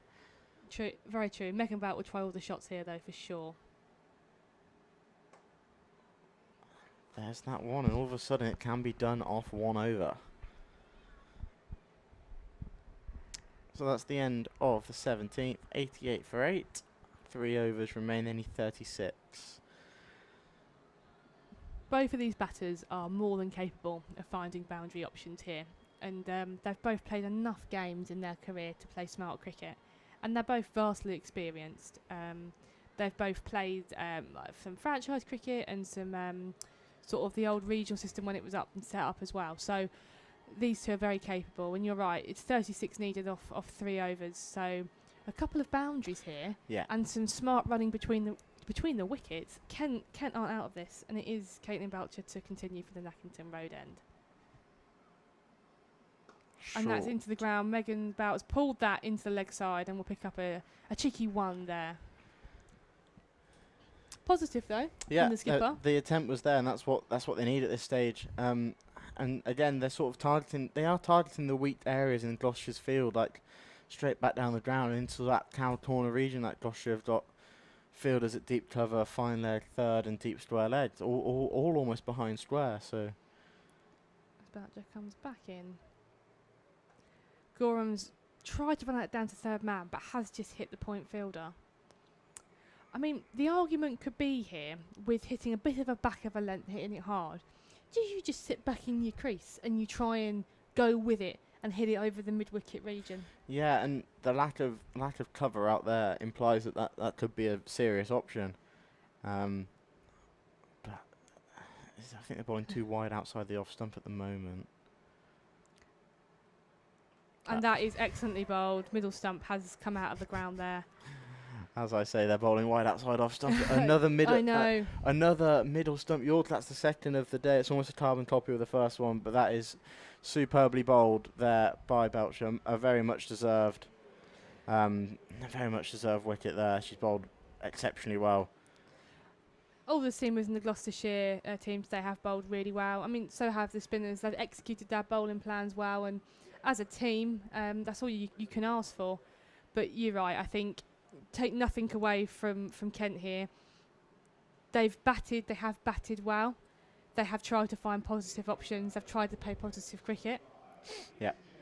And although they've not seen the results, they have been trying to find the gaps in the field. It just hasn't quite. The timing hasn't quite been there, or the fielder has made. They've made some. The standards have been superb. Yeah. And I think that's the same for both teams. I don't think it's just a Gloucester thing. I think in the first innings, Kent fielded extremely well. It's just sort of a fine margins. That partnership between Reddy and Willis really just took the game away. The new batter, James, in to face her first ball. And that's just gone down the leg side there for a wide. Just that slope, I think, is taking it a bit further. There was a superb appeal from Tubber there from the captain, and I appreciate that. Trying to maybe distract the umpire, and might have just clicked. But just going back to your point very quickly, I think Kent have been positive. Barnard's wicket was a positive way. She was trying to find an option. Kirby's wicket, trying to hit hard down the ground. Didn't quite execute, but still trying to find run-scoring shots. And that is just played down the ground. Cheeky run, direct hit. Oh, should have been in trouble with a direct hit. Positive running though again. Yeah, no, and that's what they need. Obviously, 33 off. what will be 2 overs in 2 balls, and all they can do is just bat on ball, run every ball, and hope you find the boundary as well. Absolutely. Can the off spinner and leg spinner see Kent home in the run chase? That would be. What a way to kick off Canterbury week. I know, that would really put the cherry on top of what's going to be an amazing week here at the Spitfire Ground.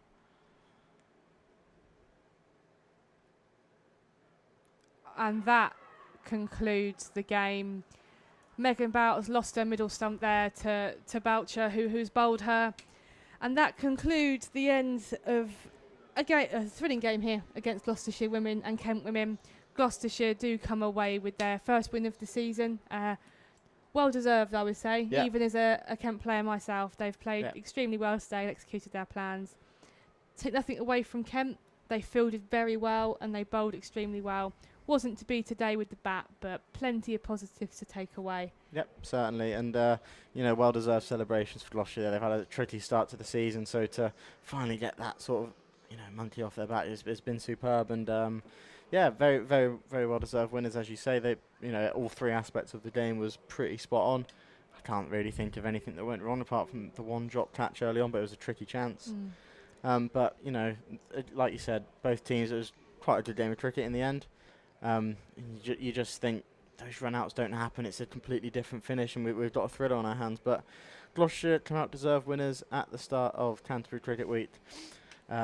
Kent men are in action on Sunday in the Rotherhithe County Championship against Northamptonshire here at the Spitfire Ground. We've got loads of cool stuff on during Canterbury Cricket Week, so make sure you come on down. Tickets are available online. And Molly, thanks for joining us. No worries, and hope to see a lot of you down here on 6th of July when Kent women play Glamorgan. Exactly. And getting back to winning ways. Yeah, exactly. And then obviously the big one the week after, the double header. Yes, hope to see everyone down here, and thank you for tuning in and watching a thrilling game to kick off Canterbury Week.